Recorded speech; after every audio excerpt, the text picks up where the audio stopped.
podcast is intended for mature audiences. The views and opinions expressed are those of the panelists and do not reflect in any way those of the podcast partners, sponsors, or affiliates. Enjoy. Hi, this is Michael Buffer, and you're listening to the voice of the people. Let's get ready for Boxing Voice. Every day I'm hustling, hustling, hustling, hustling, hustling, hustling, hustling, hustling, hustling, hustling, hustling. Every day I'm hustling, every day I'm hustling, every day I'm hustling, hey, Daddy. Every day I'm hustling. You fight with nobody. This a dollar beat. This a dollar beat. BoxingWords.com. You won the bet with nobody. BoxingWords.com. This a dollar beat. You never gonna get the fight, man. You're a horrible fighter. BoxingWords.com. Payday. You want payday. I know that.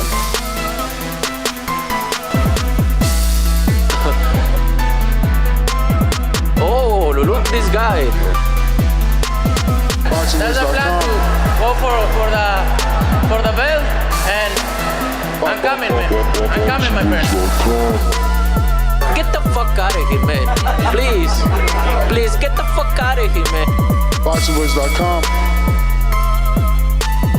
Because I'm gonna fuck you out right now, motherfucker. BoxingWords.com. Yo, boxing fans, what it do? TBV podcast, we are in the building. My name is Nes GTO, and if you don't know, I'm Solo Dolo, Scarface, no Manolo. Yeah, they gonna show up, man. I don't know when, but they'll show up. Hopefully sooner rather than later to discuss this weekend's action. Why you always lying, champ? Oh, you know I'm on here with you. Oh, you know what I'm saying? You over here. He ain't got no camera on. You ain't got no camera on. He don't got no camera on. He lying. Call you no camera. Yeah, he's stunting, man. But anyway, you know, we here to talk Joyce. You know, they linking him to Luis Ortiz. His manager, Sam Jones, is saying, no problem. Luis Ortiz. I'm going to put you to sleep. Luis Ortiz versus Joyce, no problem. Allegedly. Also, we're here to discuss a little bit of Canelo Alvarez. According to Lance Pugmire and Michael Coppinger, we got ourselves a little update for this fight with, Canelo Alvarez and Calablanc. I'm coming for you, Calablanc. Yo, why he says that word like one word and shit? Calablanc. But anyway, what else we got? We also got the fans' reaction to Jojo Diaz versus Devin Haney, or Devin Haney versus Jojo Diaz. And the reaction to his video, like Twitter is acting up. I mean, call your man Mario. He ducking us. And really, he's the one that be on Twitter, and he feels like, their reaction, or rather the fans share mixed reactions to Devin Haney versus Joseph Diaz, and more so the money video. You know, this little money video floating around of Haney throwing money in the air seems to have pissed some people off for whatever reason. I don't know why. I say, why don't you mind your own sons? You know what I'm saying?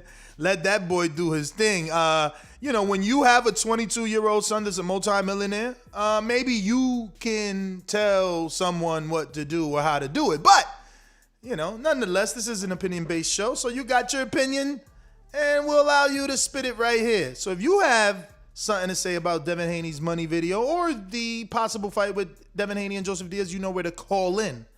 But the question still remains, is this the evolution of Devin Haney? And then we got Roach, Freddie Roach, that is, who claims that Manny Pacquiao will use similar strategy in the Errol Spence Jr. fight as he did in the Antonio Margarito fight. Not to be confused with margarita, which are normally drinks, but for some reason, Mario put margarita. But yeah, man, we're here to talk boxing. If you want to talk, you already know the number to call in: 14255695241. Press 1 time to voice your opinion right here on the Voice of the People hotline. Don't forget, TBV will be down with BPE on July 31st, calling the action. I mean, it's going to be like 20 fights. So hopefully you're following us on Instagram and you're all up to date on everyone that's going to be in the building. Shout out to Big Zeus, who'll be fighting on that card, 7-foot heavyweight. Shout out to Sean Hard-Headed Martin, who's going to be fighting on that card. Aida Biggs, the sister of Justin Biggs. So many great, talented fighters will be on the July 31st live at the Cosmopolitan. Shout out to Killer Kells in California, who already purchased his tickets and will be in the building to watch us call the live action. But yeah, man, a lot to talk about, man. Speaking of calling live action, you already know TBV has been blessed by the boxing gods above to be the only location to watch the Lorenzo Truck Simpson main event and the Darren the Gift Cunningham co-main event. Now, Darren, let's go, champ. You feel Darren me? the Gift Cunningham is trained by Mickey Bay, former world champion, and Lorenzo Truck Simpson is trained by Calvin Ford, the trainer of Gervonta Tank Davis. Then we have Henry Martinez, Santo Domingo, de lo mío, la República, que lo cae. That's right. He's going to be in the building. And his trainer is Ken Porter. And then we got the return of ATL's own Quoctavious Cash. If you ain't never see a hometown fighter fight, you about to be in for a treat when Cash hits the ring and everybody start to sing and dance out there. So listen, man, join us for the showdown in A-Town, August 14th. And listen, if you can't be there live, can't show your support in the building and really get to see what sort of a fight town ATL is, well, then watch it absolutely free right here on our YouTube channel. This is an opportunity for us to grow tremendously, so I need you to tell a friend that TBV has big-time fighters right here on The Boxing Voice. But, Alexander, are you done stirring the coffee? You know? Yeah, that's for the morning, champ, but Hispanics are causing panic. My man's on, so I'll let him introduce himself. What up, champ? My mans. You must not know who you looking at. I thought it was G-Funk. I knew it. I knew it. He didn't know. Right. He didn't know G-Funky. Yo, so we're going to call him G-Funky Styles. There we go. You know what I mean? You're getting the you know, like in Dragon Ball when they were like kind of fused into one. That's what you guys are getting right now. You know what I mean? Hey, but yeah, Hispanics causing panic. You ain't turning your camera on, Doomy. You killing my show, man. Nobody want to see your Skype. My cam is on, champ. No, you're not. Let me see. I think you just. I see him. Who you talking to about the cam? Yeah, he telling me I'm not on cam. His cam is messed up. Call him cam face. I see him with a 1992 microphone. I see him right there. Shots fired. Nah, it sounds good. I don't see him. You see, it's a Skype logo for me. He's not there. I see the background, the Boxing Voice, the logo, the headphone. I see it. Yeah, gray shirt. I see him. Yeah, shirt. Matter of fact, I'm about to change the shirt, man. I'm about to see what's up. I don't know why it's doing that. I can't see them. Left. That means that Nestor Gibbs jumped ship. Now he's back. Yeah, no, I jumped out to see why it wasn't letting me see you, but now I'm back and you're back and I can actually see your face. Yeah. Yes. So, I do see the Skype logo on YouTube. Switch. No, that's weird. Yeah, it'll switch once. Yeah, it'll switch. It's good now. But anyway, let's just take it from the top, man. Obviously, I didn't get to hear your guys' take on Joe Joyce's performance versus Carlos Takam. I actually did a live show and called the action live with our good friend Maestro. But yeah, what do you guys think of Joe Joyce? Man, what can I say, bro? Joe Joyce, I've been for Joe Joyce, and I've been calling Joe Joyce is gonna be the next champ for a long time, man. He's the juggernaut. He's able to hit you and overwhelm you until he puts you out. Now, I'm not gonna say that I can't agree with some that might believe that the fight might have been stopped a little too early. I kept looking at what was going on and trying to see how Takam felt throughout that whole barrage. And to be honest with you, completely honest with you, out of that whole barrage, 4 shots were the ones that were most impactful, and they came in 1-2s. And after that last 1-2 that he took before the ref jumped in, but I thought he was still okay. I think that he was rolling with the punches. He was able to parry punches. You know, some of the punches were landing on the shoulders. But when you got like, what was it, like 30 unanswered punches, you know, and you're just taking them on there, you're putting yourself in a position to let the ref make a decision. Mm-hmm. Now, if he would have threw more shots in between those shots, maybe this could have gone different. But, you know, 30-something shots, I mean, come on, you know. The ref is only going to want to make sure that you're okay. So I was okay with it, you know. I was okay with it in one regard, and then the other regard, I was like, man, Joyce probably could have still been in there for another few rounds. But if that was a preview to what was the rest of the fight was going to be like, you know, the remainder of the fight, then he would have gone down anyway, man, because, you know, those are a lot of combinations without firing back. And Joyce is he hits hard. He cracks.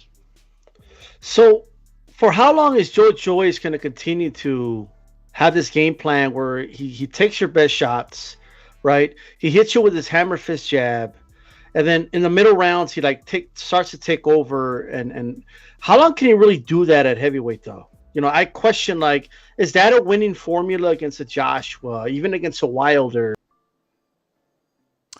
I don't know. But I just lost my team. Where are they at? Right. Now, not everyone, like, what happens if people start slipping your jab? Or what happens when you're not landing much yourself? I don't know if Joyce has like a very long career at heavyweight if this continues. I mean, in my opinion. I mean, I get it, you know. But what fighters are you fearful that he's gonna get put out? You know, because he took those right hands from Dubois, and if Dubois couldn't knock him out, I'm pretty sure a lot of guys out there are not gonna be able to do it. And this guy Takam landed some beautiful overhand rights and some very rangy, solid left hooks that Joyce just walked through. It's gonna have to take a Joshua or a Wilder to hurt him. The three-headed beast. Wilder. No, Fury, I don't know. I mean, look, I give Fury all the credit in the world for his knockout of Wilder, but I'm still not convinced he has, you know, power that's gonna hurt people. You know. But hasn't he shown that he could be outboxed though? Like, you don't think Joyce would just outbox him? Like, I think Fury would just outbox him for 12 rounds, to be honest.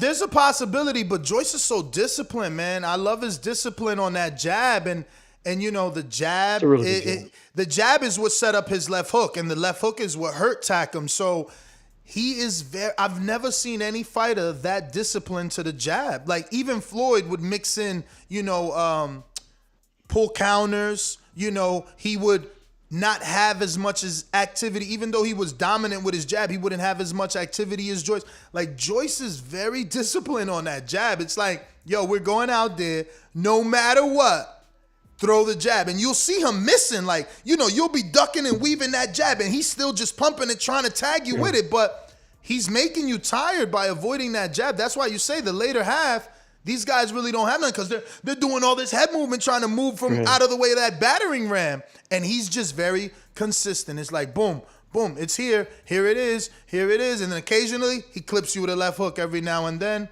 So I don't know. I think that this kid is going to go far. It's only the top, Joshua and Wilder. Obviously, Fury is one of those three-headed beasts. But again, if we're talking power, I think Joshua Wilder. Yeah, and he does have that. I think it was B, but I forgot who said he has like that. Like, he's slow, but it's like thudding power, you know, and it just wears guys down. Like, he has heavy hands, you could tell. Yeah, he's got heavy hands. And look, as far as reach, he has a good reach. Obviously, not too many heavyweights, or I don't think anybody has the type of reach Fury got. He's got like an 85-inch reach. Dubois is 80, so, you know, sometimes that doesn't even matter depending on the fighting style. You know, the way a fighter with the shorter range might come in. So I'm more to what Ness was saying, the consistency of the jab, the discipline that he can have. He doesn't, even after he takes shots, he doesn't turn away from it. You know, he doesn't get all crazy and flustered and start just trying to wail on you. He keeps that jab pumping. So, you know, I mean, look, the costume was dope. I think that he's becoming. No. Oh! No. You ain't like the Spartan? It was too wide for the shoulders, brother. Bruh, that fucking helmet looks like trash. it literally looked like a trash can they spray painted before the fight and cut holes. My man looked like a jack-o'-lantern coming down the fucking runway. Fucking pumpkin head. My man got a big head. Like Joyce the pumpkin head. Man, get your ass out of here, bro. No. I'm gonna put you to sleep. No, Sam Jones, they dropped the ball so like anybody. So you think it could have been better? You think it could have been better? Come on, my friend. More like a jack-o'-lantern than the juggernaut. Yeah. My friend, anyone should have been able to tell them, like, you don't look like the juggernaut with that fucking laundry basket on your head. Like, he should have had some shoulder pads. Just have a professional costume maker. You know what I mean? Hey, people laugh at Wilder. He was like, fuck it, I don't want my helmet to be as heavy as Wilder's suit. So he used a fucking plastic waste honestly, basket. I don't know what they were going for. I don't know if they were going for like, yo, I'm gonna act like my head is that big, and I like, you know, because you know how the real juggernaut, his head is that big. Bro, but that shit was so oval. They should have made it more fitted to him, like the movie, right, Nez? It was so oval. Yo, honestly, tell me it didn't look like some upside down briefs, tighty whities. You look like a big tombstone, He bro. had a tighty whitey on his fucking head. He looked like a red Kirby. But, bruh. But at the end of the day, they fucked up with the helmet. For all the Marvel the Marvel people out there, they knew it was Juggernaut. No, that bro, wasn't. I think that's what it was. I think they was afraid of like Marvel reaching out, like, yo, you can't do that, like. And they made it look different. That shit looked horrible. When I was a kid, my parents couldn't afford to buy me, uniforms or not uniform, like costumes. Yeah. And so my mom would make me one, and it was like, yeah, it sucks. But it is what it is. That's what it felt like his mom made it for him or something. You know what I mean? Yo, so you say he had the black sock and cut the eyes out? Batman, I'm Robin with the black sock tied around my face. Yo, that shit was hilarious, bro. I just know that that's such a big galaxy, the Marvel movies, that there was a helmet somewhere. Like, I've literally seen on IG have you seen the helmet that they're selling of Iron Man? That shit fucking opens up. That is exactly. So with things like that on the market, and FYI, this man's rich. No, he hasn't made $1 million, let's say. But he's richer than you and I. How much could the fucking helmet look like? That jack-o'-lantern upside down underwear should never be worn in the ring ever again. Was it a last minute thing they did, maybe? That shit was made out of styrofoam, bro. They tripping. I just want to know why Alex said, it was great. Like, what were you gonna say before you said no? He was totally dissecting he it. Did now, love like, it. But I thought it was dope. I thought it was dope because that's who he is, But like looking at it now, the way that's just saying now it looks a little bit like a pumpkin. I get it. That shit looks horrible. I hope it's on their Instagram so I could just show it. Like that is the worst representation of the Juggernaut helmet. Yo, but let me tell you something. More people are gonna know him now because it was that terrible than it would have been. People need to go straight to his they're gonna be Instagram. like, man, boxing's on a budget, bro. Look, he knew it was whack. It has like the bolts and shit, like bruh, he knew it was whack. He don't even got one picture on his own IG with that shit. He knew it was whack. His whole family immediately called him. Whose idea was this, Sam's? I don't know. But his whole family called him like, don't put that shit back on, bro. Take it off your Instagram. Let me see if Frank Warren has it on his. Marvel sued him and shit. Like, hey, you're ruining the character, bro. It's not even on Frank Warren's. I'm telling you, they all realized, like, bro, what the fuck was that jack-o'-lantern you was wearing? Oh my God, let me see. Yo, somebody send me a picture so I can share this. Look, they did not put it. Come on, give me one picture, Frank. Not one? Insane. Maybe if we go off the hashtag Joe Joyce. I know somebody got it out there. Crazy, bro. Gosh, I can't believe.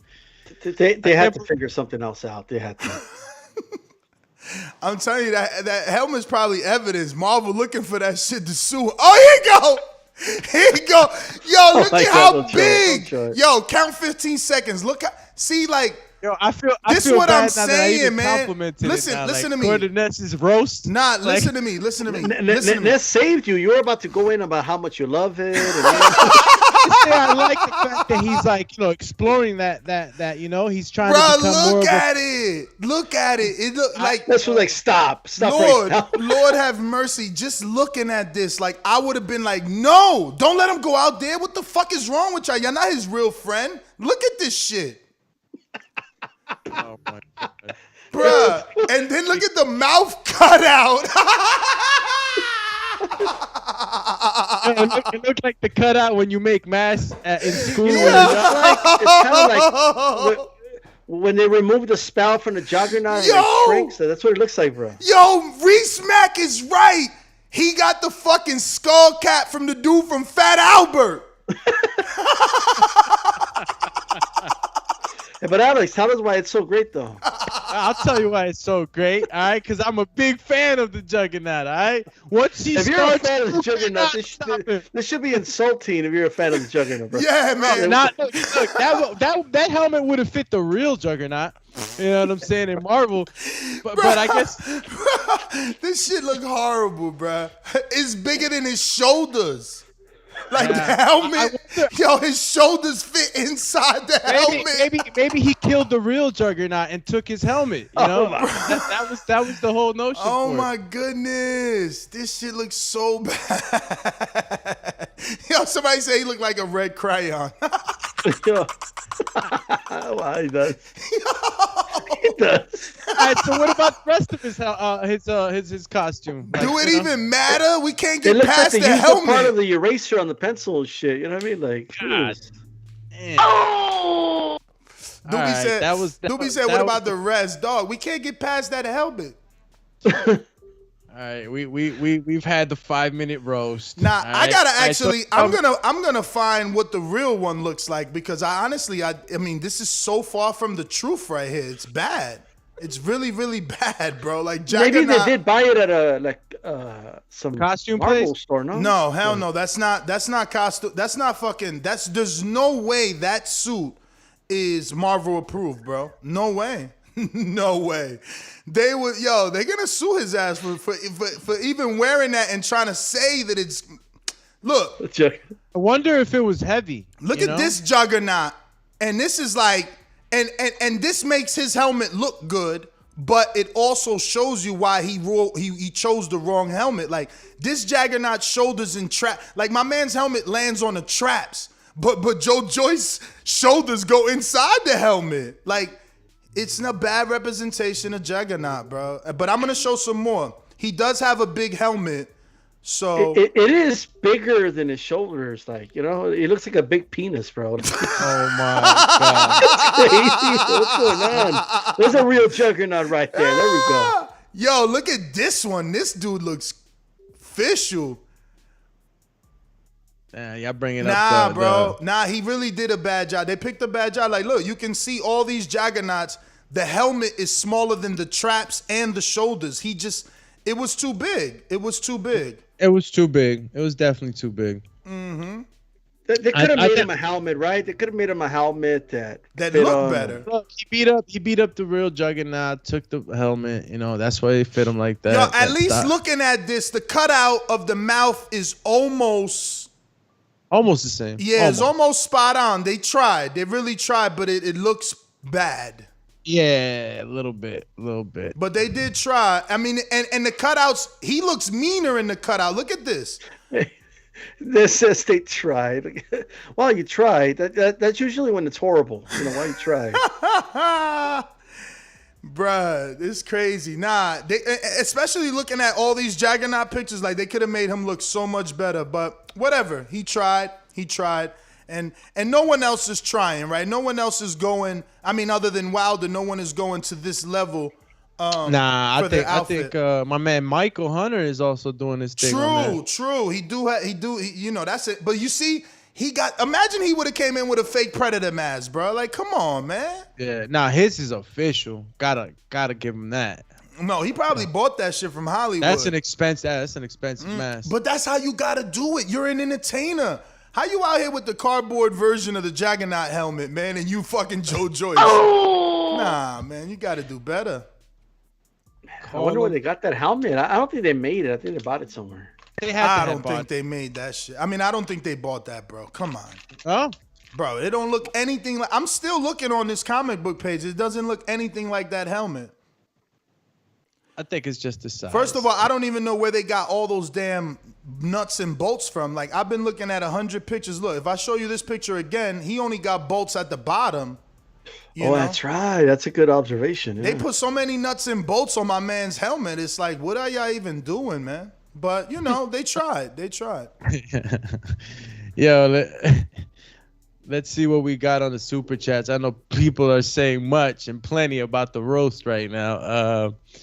Let me see what we got. We got my man. Look at this one of him further back, so you can, because the other one was very close. So like the helmet was sitting on his shoulder. But look at this further back. Like he literally can hide in the helmet. Like, you know, the way turtles go in their shell, he can go in his helmet right here. Crazy. Nah, the damn thing was huge. All right. You know, it wasn't that awesome. It was all right. Yo, and look at ESPN lying. They say, oh no, they asking you because they just like us. They say del 0 al 10, ¿qué puntuación le dan al outfit con el Juggernaut Joe Joyce salió al ring ayer? What they give him? Did I pronounce that word right? Puntuación? Yeah. The more you put it up, the more horrible it looks. Like, how on point was it? 0. See, even they asked. Even they asked, how on point?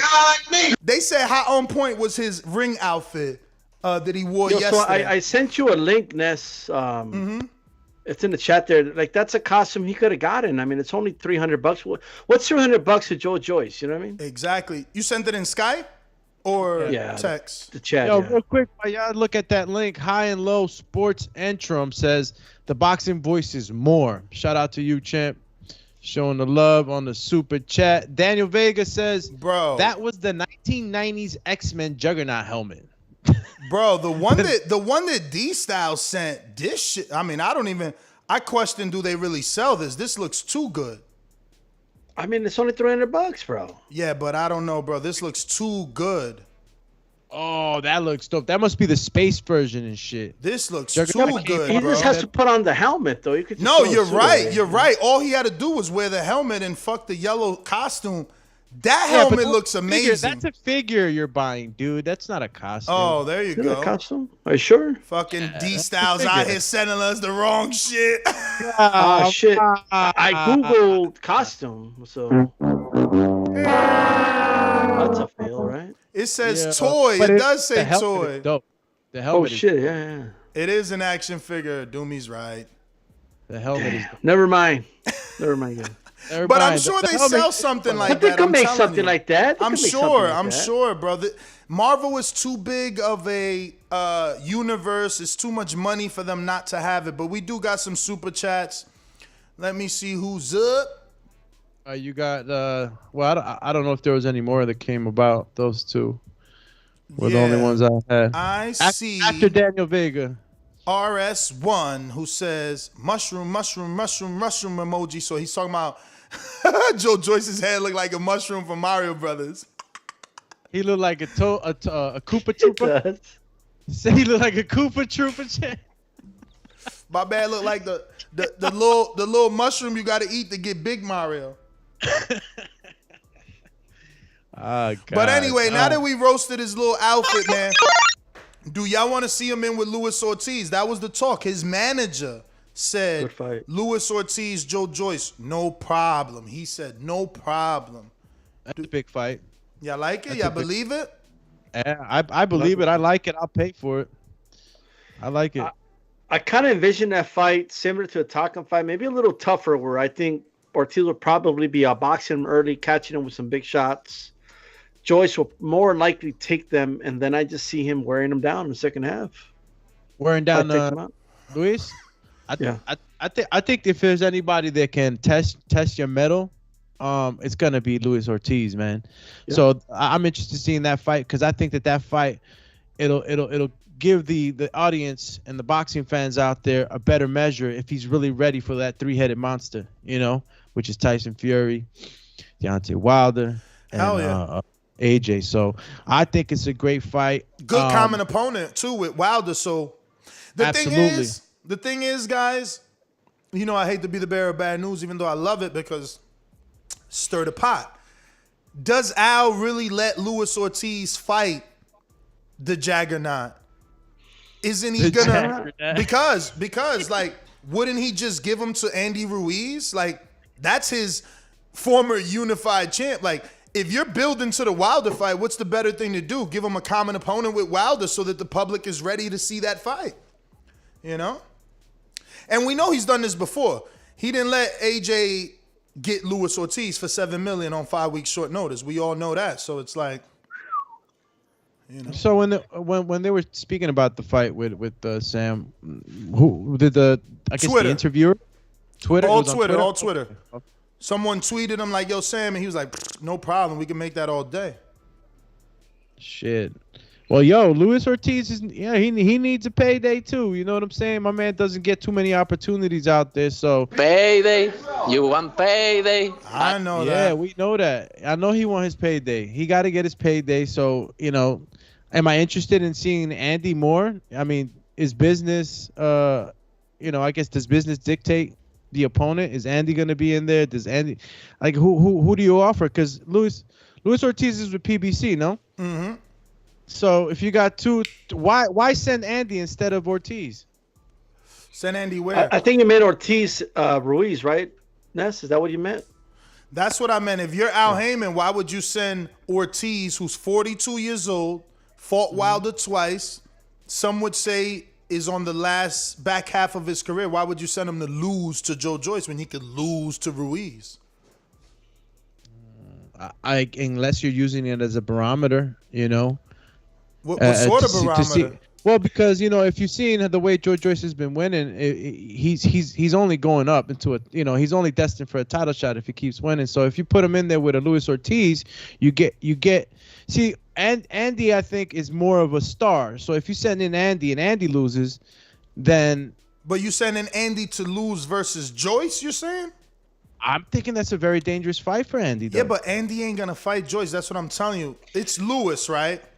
So Luis Ortiz is the option that Sam Jones is, let's say, looking at, right? Mm-hmm.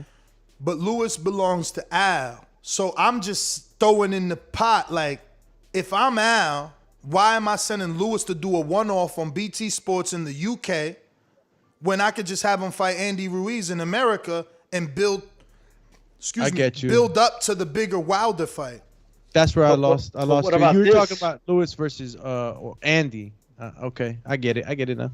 But what if Luis Ortiz beats Andy? Well, then you got the then you lose the Wilder fight, right? No, because you got the trilogy now. He earned his shot at Wilder the third time.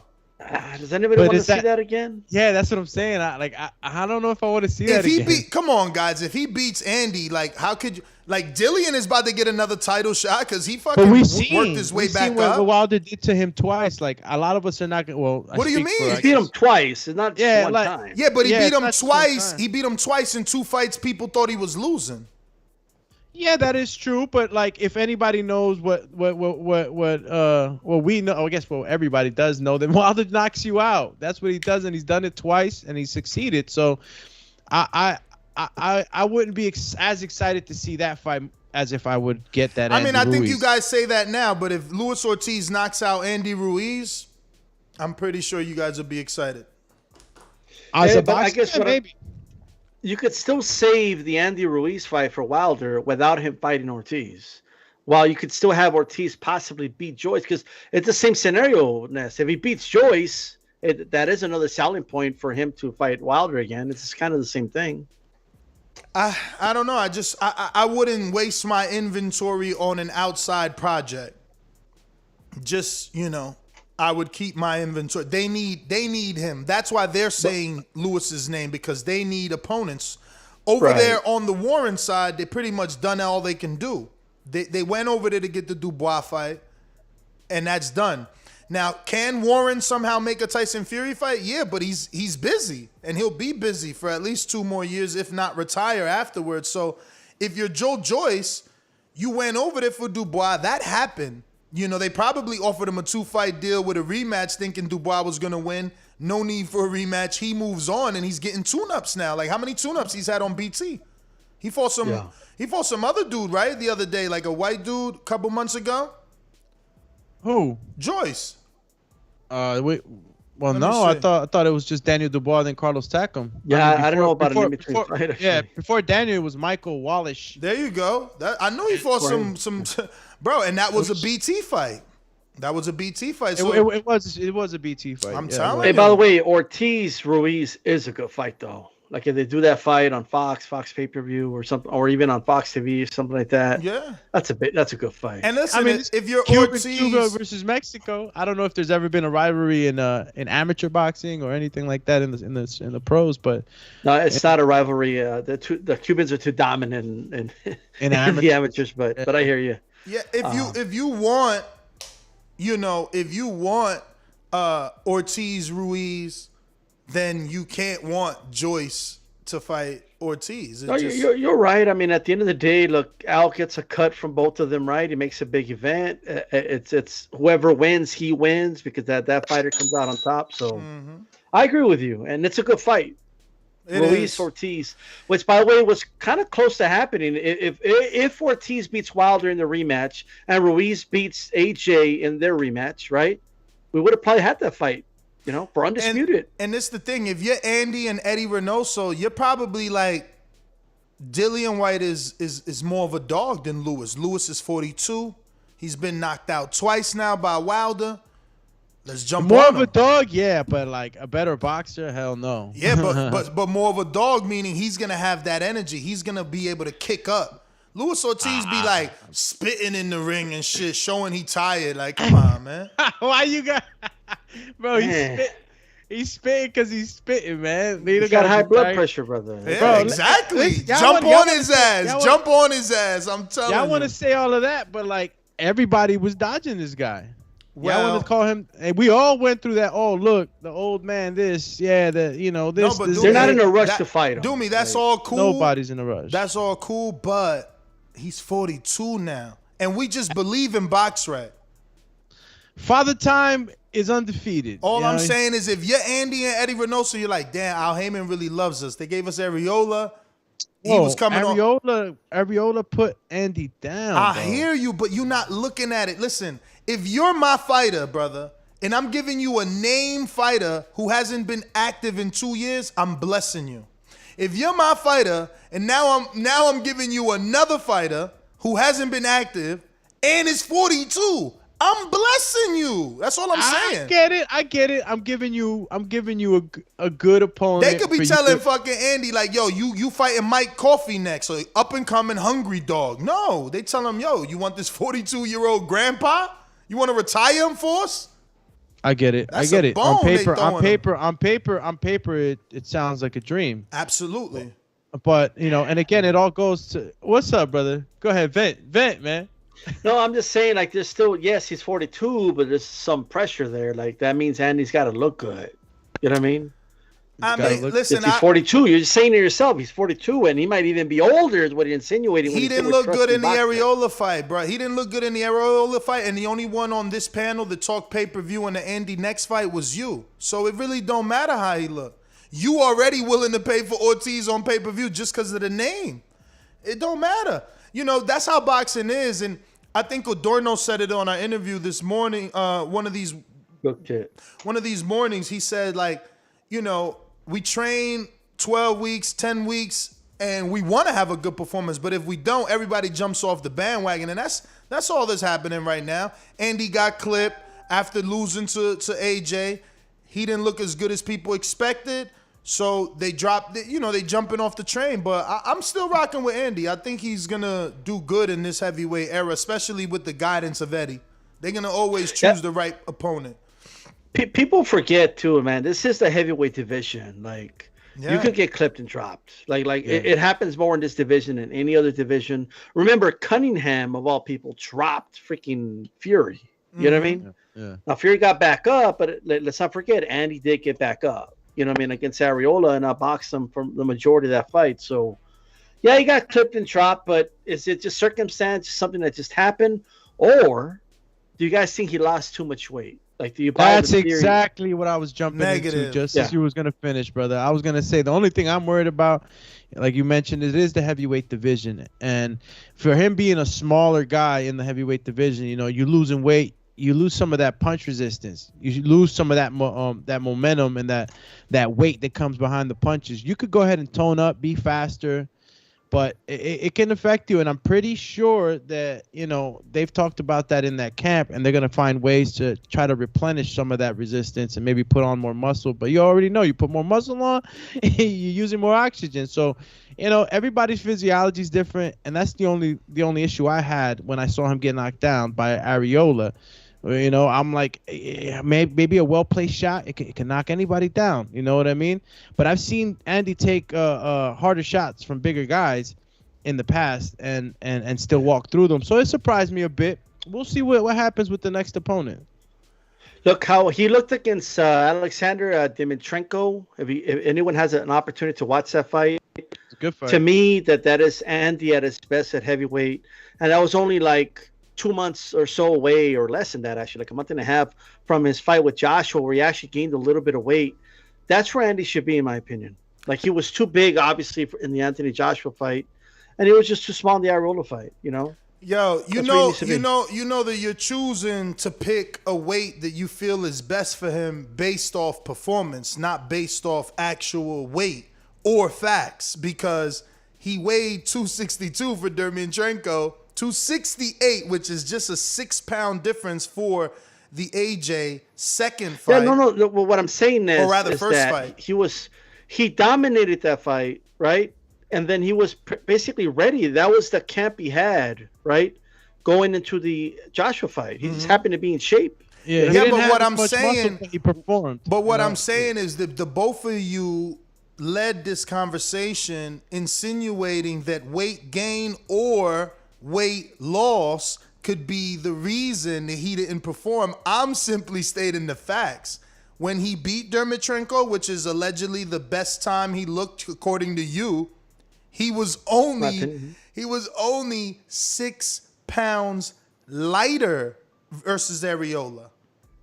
Okay? So when you thought he was at his best, he was 262. When he fought Areola, he was 6 pounds lighter. No difference.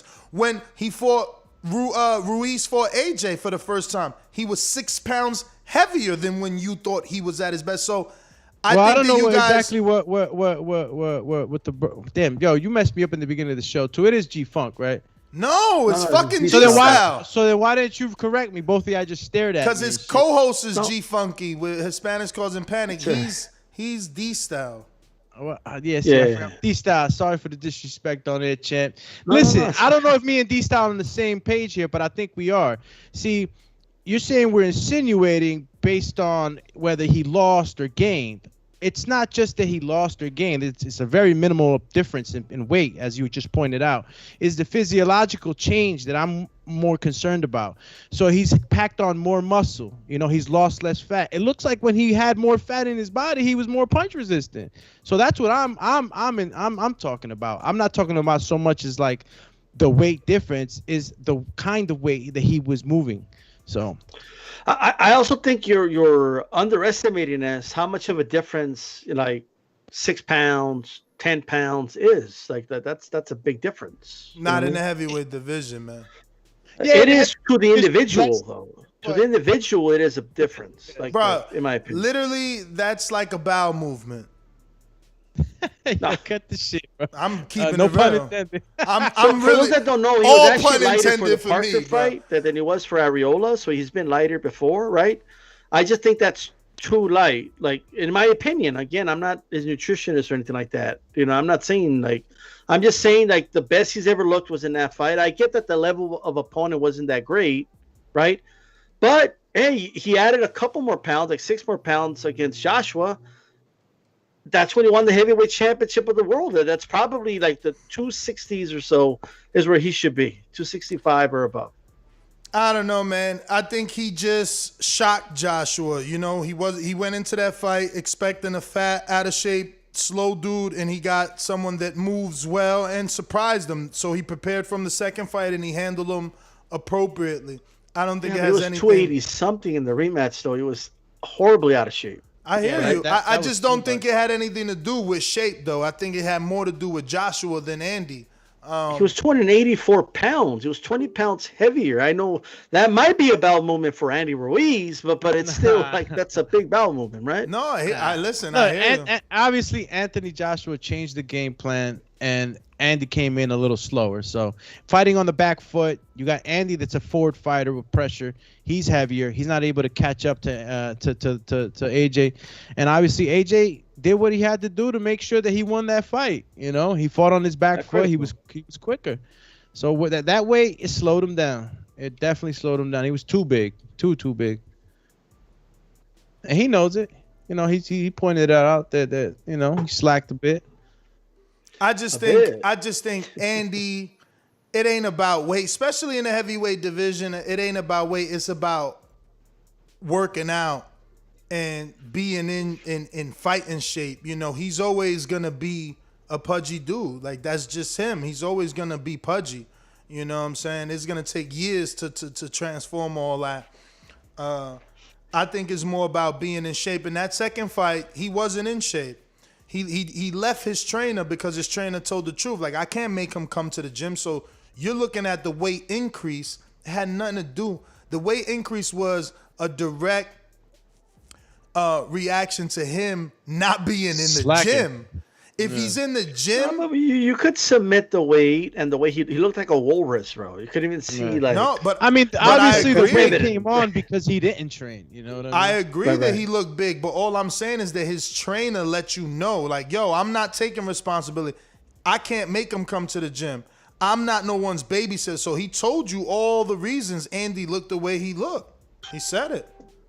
You know what I mean? Like, and it's no one's fault but his own. But that also tells me that when he's in the gym, that weight isn't a problem. It's just like Adam Kovnacki. It's functional weight that they can use, but they have to train their body to move that weight for 12 rounds, or else they're gonna gas. And that's what happened with Andy, I believe. You know, he didn't have the necessary gas to chase AJ in the second fight, because of the weight gain and the lack of being in the gym.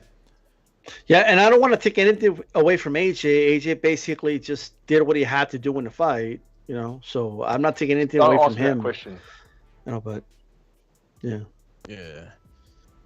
So I mean, look, again, I'd like to see the fight if it can happen. You know, either Andy Ruiz versus Lewis, or with Joyce. You know, these are fights that are fan friendly, man. They got a lot of action in them. You know, Andy's a forward fighter. Joyce is a forward fighter, and you know the only difference between Joyce and Andy with Luis Ortiz is more technical. You know, he's more of a, I'm a wait and try to see where I can time you, hit you with that right hook. He's still a problem, and he could be a real problem for guys like Joyce or Andy. You know, guys that are coming forward, just applying pressure. He's able to he might be able to maybe outbox them and catch them with some good shots. Does he still have that resistance after those 2 knockouts from Wilder? That's a question to be asked that can only be answered in the ring. So, layoffs for a long time, all that's going to matter. How you maintain your body during this off time is going to matter. Yeah. So, somebody like him that's been doing this all his life, I'm not saying that it's easy for them to come back on and train and get prepared. But, they've been doing this so long that it's a lot less, difficult for them as to like a regular Joe, somebody that, has like 10 fights. The guy's experience. It's just, how did you maintain a third fight? In my opinion, it ends differently. Does AJ still win? Probably.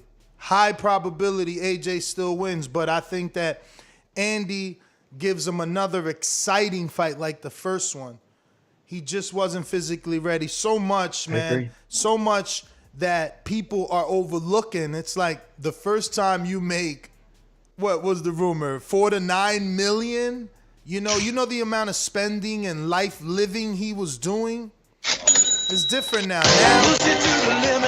Now he's dialed in. He's with a super team. He sees what it is to be on the level of Canelo and how hard he works. That opened his mind. Like, damn, this dude is a multi-millionaire. He's making $36 million a fight.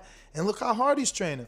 Like, he literally said it on his video, like, I wasn't training.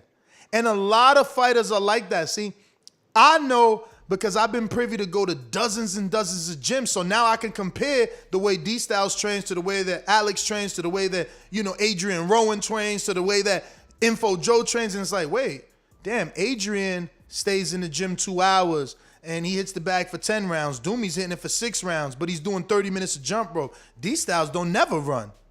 I see differences. You understand? Andy went in there and was like, oh, shit, I wasn't working. No wonder I look like this. I wasn't working.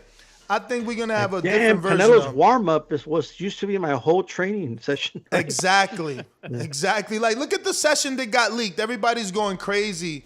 Even one of our own, Coach Rivera, posting on his Instagram, oh, look at what Rashidi Ellis did to Canelo. Oh, look, this guy, Benavidez going to beat him. Like, yo, you guys are silly, bro. It's literally sparring.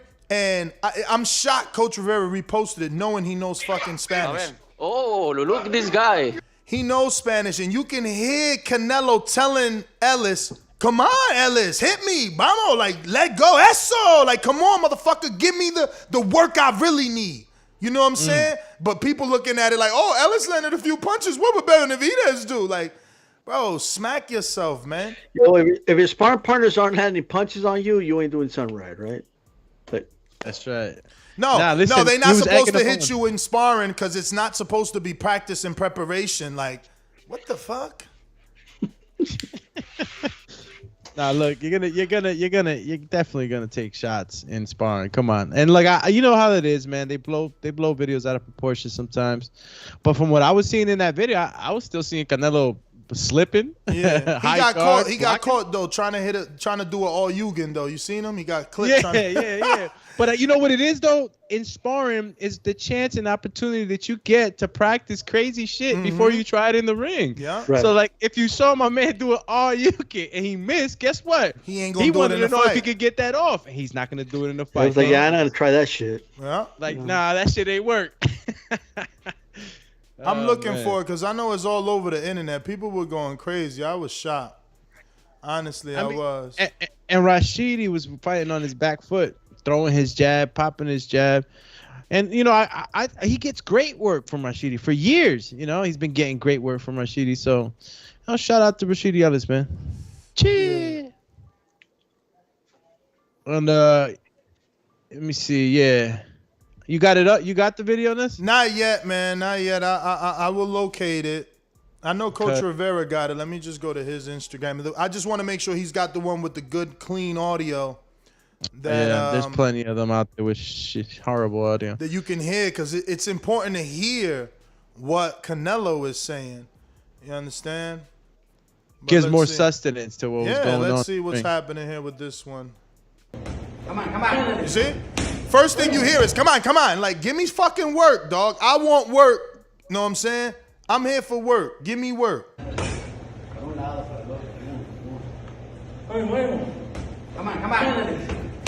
on. Man, bro. Canelo with that English, man. Come on. Look,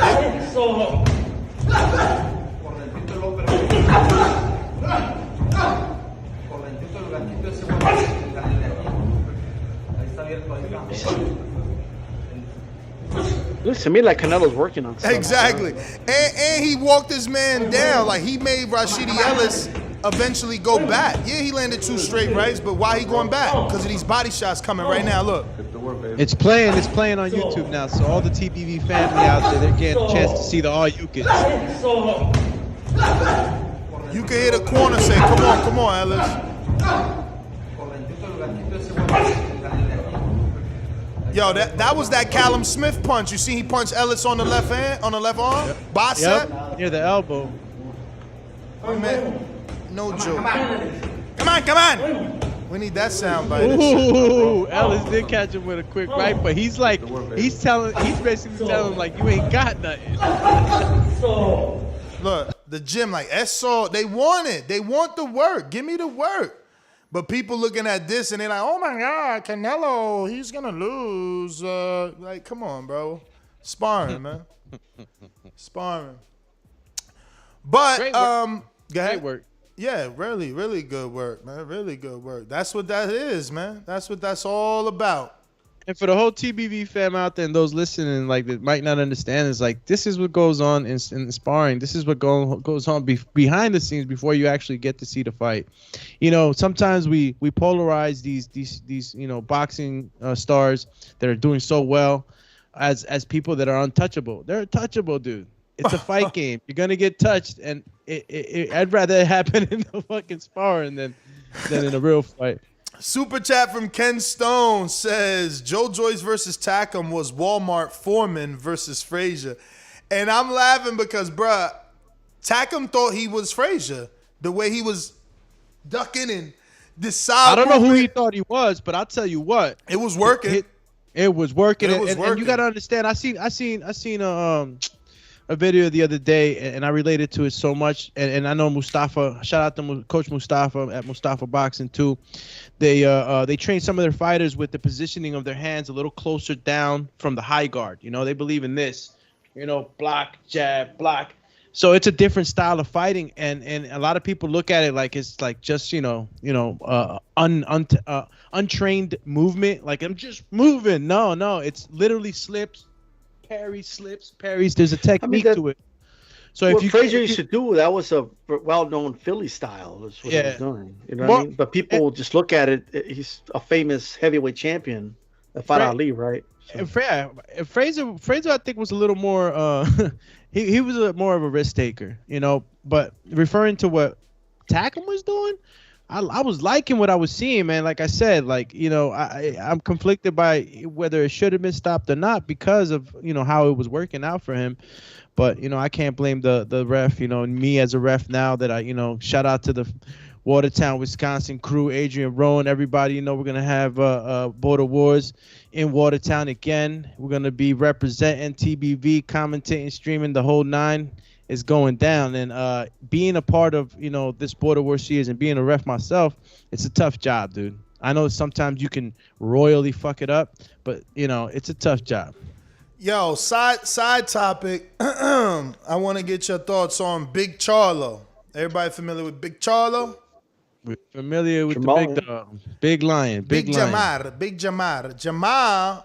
Jamal is saying, he's saying that anybody who watches boxing knows that Tony Harrison would beat Brian Castano.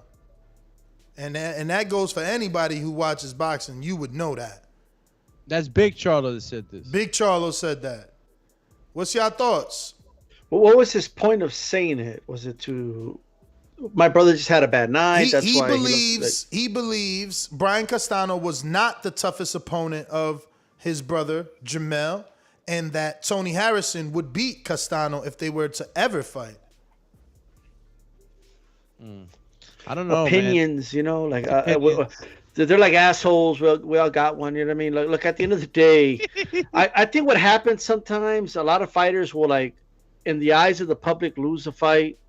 And then they swear a guy they beat was tougher. Like, if that somehow proves that the guy that many feel beat him, right, is not as good. Like, I think that's what it is. It's a defense mechanism. I think he's just finding a way to defend his brother because most feel that his brother lost the fight. Whereas many felt that he was, you know, he should have gotten the victory over Harrison the first time. You know what I mean?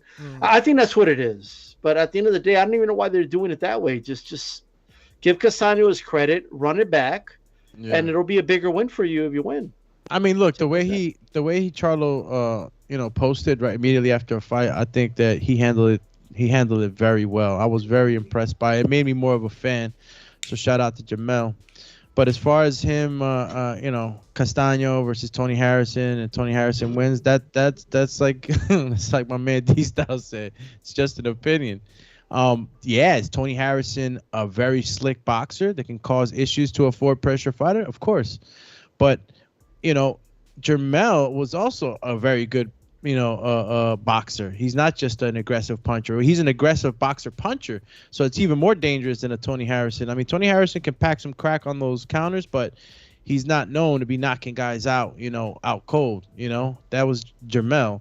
So, seeing a fight between Tony Harrison and Castaño, styles make fights, man. We say it over and over here on the Boxing Voice, man. Style that means something. So, stylistically, he could present problems to Castaño, man. Slick boxer, that's what he does. He presents problems to the guys that are I trying just to think that attack. Tony Harrison has always proved that he is either not have a legit elite level gas tank or a legit elite level chin.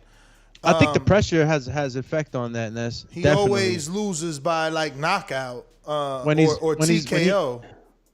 when he starts to get overwhelmed, you see these things start to happen. He starts to deteriorate a little bit in the later rounds. If the pressure keeps coming, and Castaño is that type of fighter, he can literally put it on you for all 12 rounds. So again, it should be an interesting fight, man. I mean, Tony Harrison hasn't fought in a little bit, so if they fought next, obviously Castaño will probably have the advantage. The in-ring. Castaño stops him. And I wouldn't argue. Let me get a super chat from Earl Stevens, who says Eddie Reynoso focuses on accurate punches, not combination. Fast combinations was Andy's advantage in the heavyweight division. Eddie might be Andy's downfall. Negative. First of all, Eddie He's Reynoso keeping him in the gym. Exactly. That can't be bad. And this is another point, D-Style. That whole team, okay? And by team, I mean everyone under Eddie, except Frank Sanchez, which, I haven't seen enough of. Everyone under Eddie has a fucking legit left hook that they've knocked someone out with on the elite level. So shame on you for not seeing that. And Andy's biggest punch in the AJ fight was the left hook.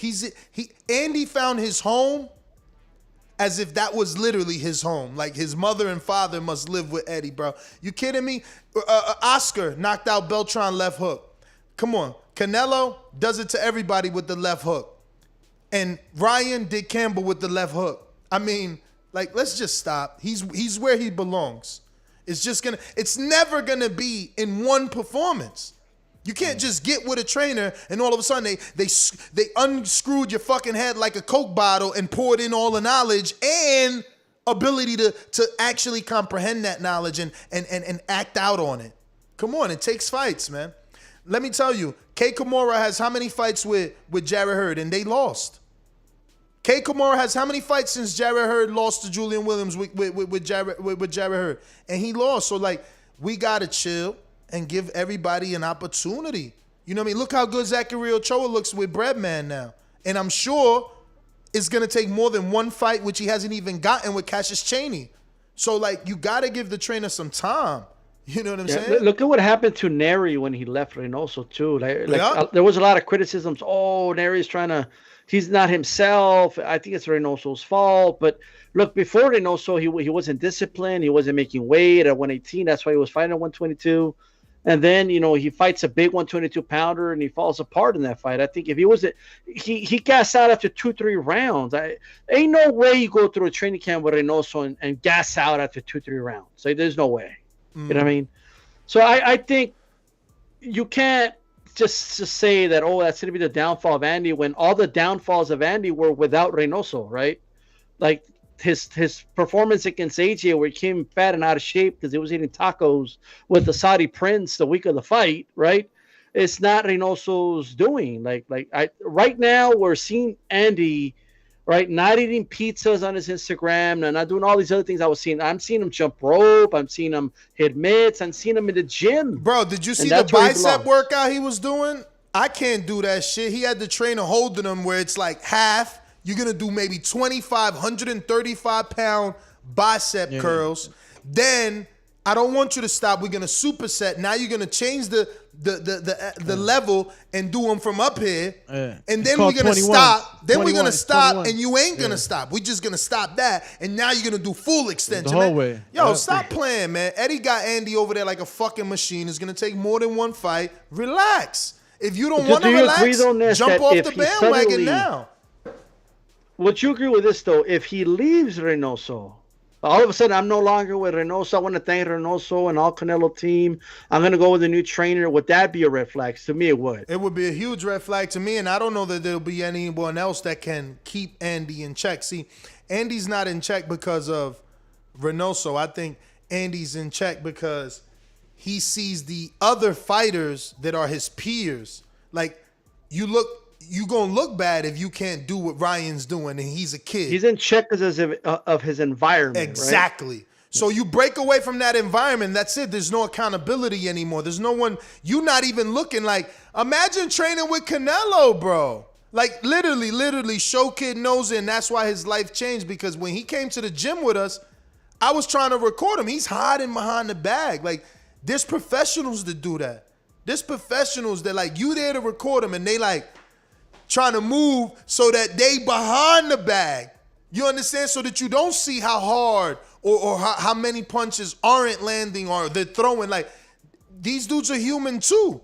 You know what I'm saying? You showed up randomly at their gym on a day that it could have been a bad day for them. He probably didn't want to go. You understand? So all I'm saying is he's working. I'm with you. They got him working over there.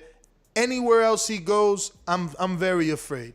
You know, if you tell me Andy's going to Derrick James, you tell me he's going to he's going to Robert Garcia, maybe a few other trainers that I can't think off the top, and I won't be nervous, but none of those dudes that I can think of will be where he's at now.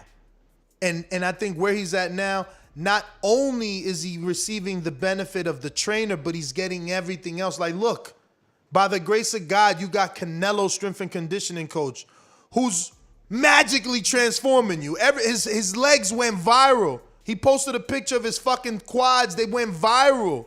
You understand? So, like, go ahead, Quadzilla. leave. Go ahead and leave. Go ahead and leave and fuck that up. Go ahead and leave and fuck that up, because that's what's going to happen. You know, you've never gotten this much attention. You've never gotten this many followers. Not this many people have ever cared. Andy knows he's home. You leave home and you fucked up. Nah, he's good. He's good, man. I don't think he's going anywhere.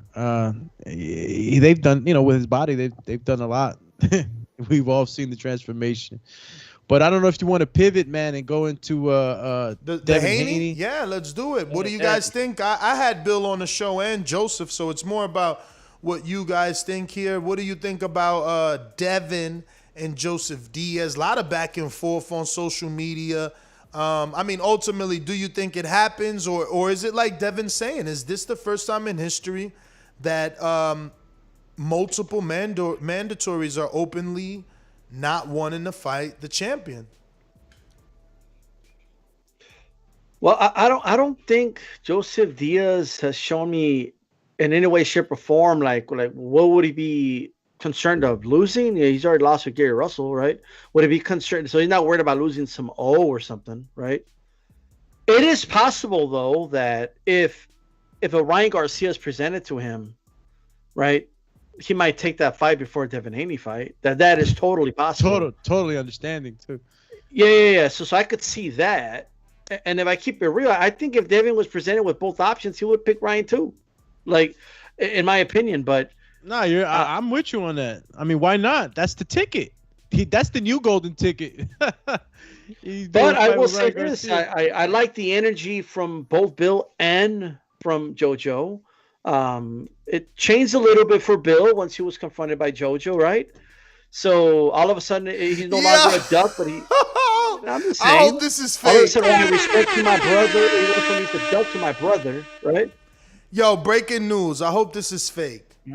I just got a DM and he says, I saw you guys questioning Joe Joyce's helmet. It was made of a yoga mat by Fight Label. A girl called Sophie Whitman done that.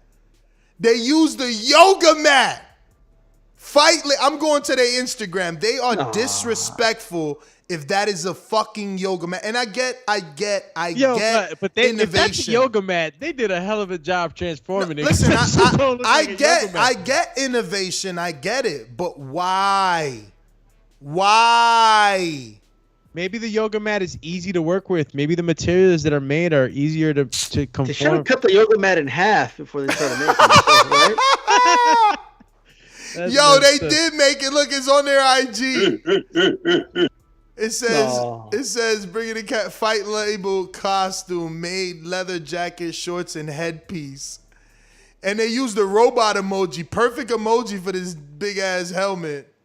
Yo, hilarious. Look at Joe Joyce with that shit on. I can't. It's bigger than his lampshade. Look, it's bigger than his lampshade. Damn, he had a Bro, lamp. it looks like a lamp, bro. Like, come on.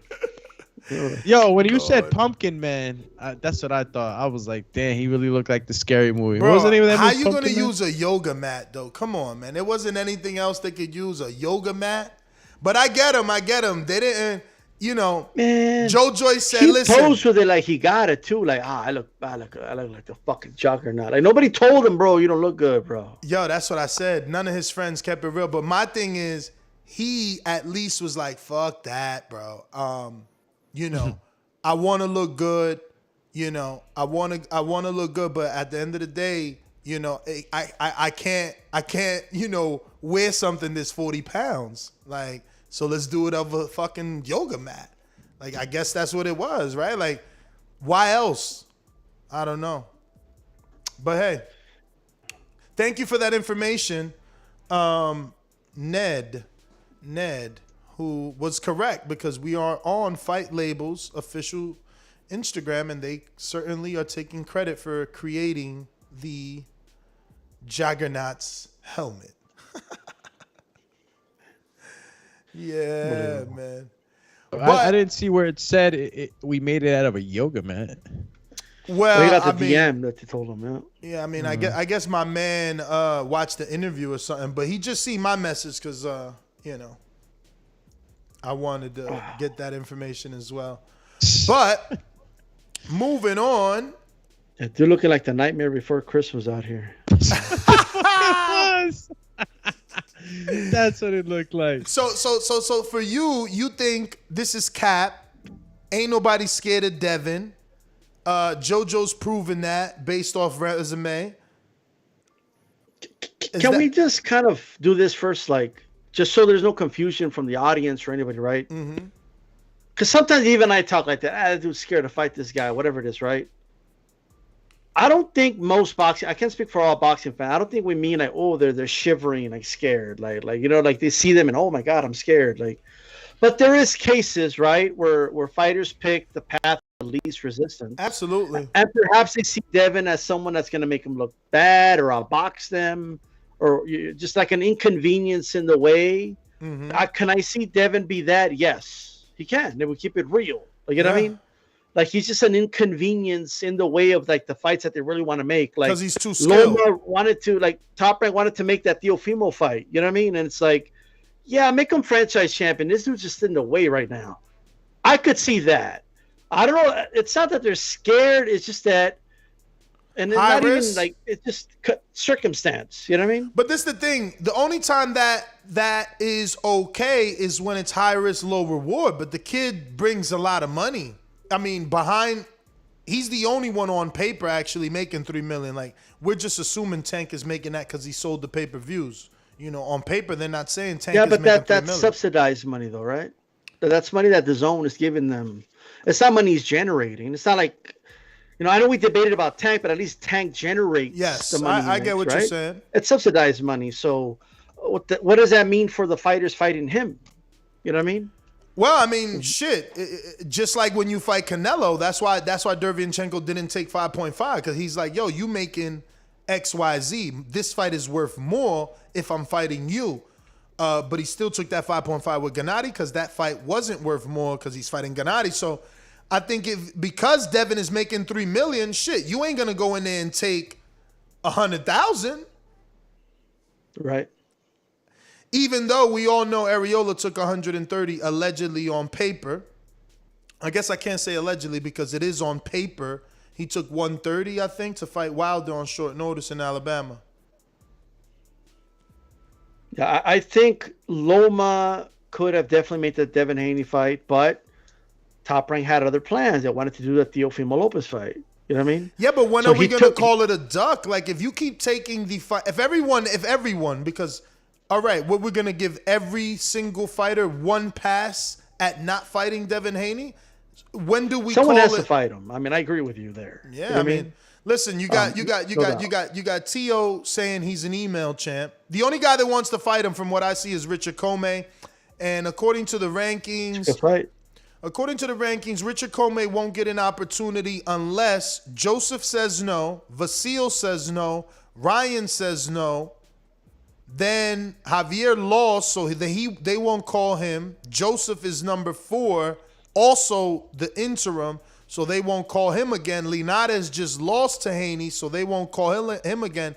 Then Richard Comey can get his position at number 6 on the list. So a lot of people have to say no, but he's openly asking for the fight on Instagram.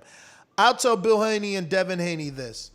I totally prefer Ryan, strike that from the record. I totally prefer the new Roberto Duran, our generation's self-proclaimed, the self-proclaimed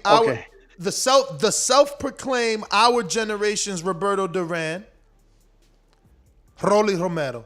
I think Rolly Romero is a bigger fight than Richard Comey with Devin Haney. I don't want Devin Haney, Richard Comey. I don't need that. Rolly Romero is a better villain.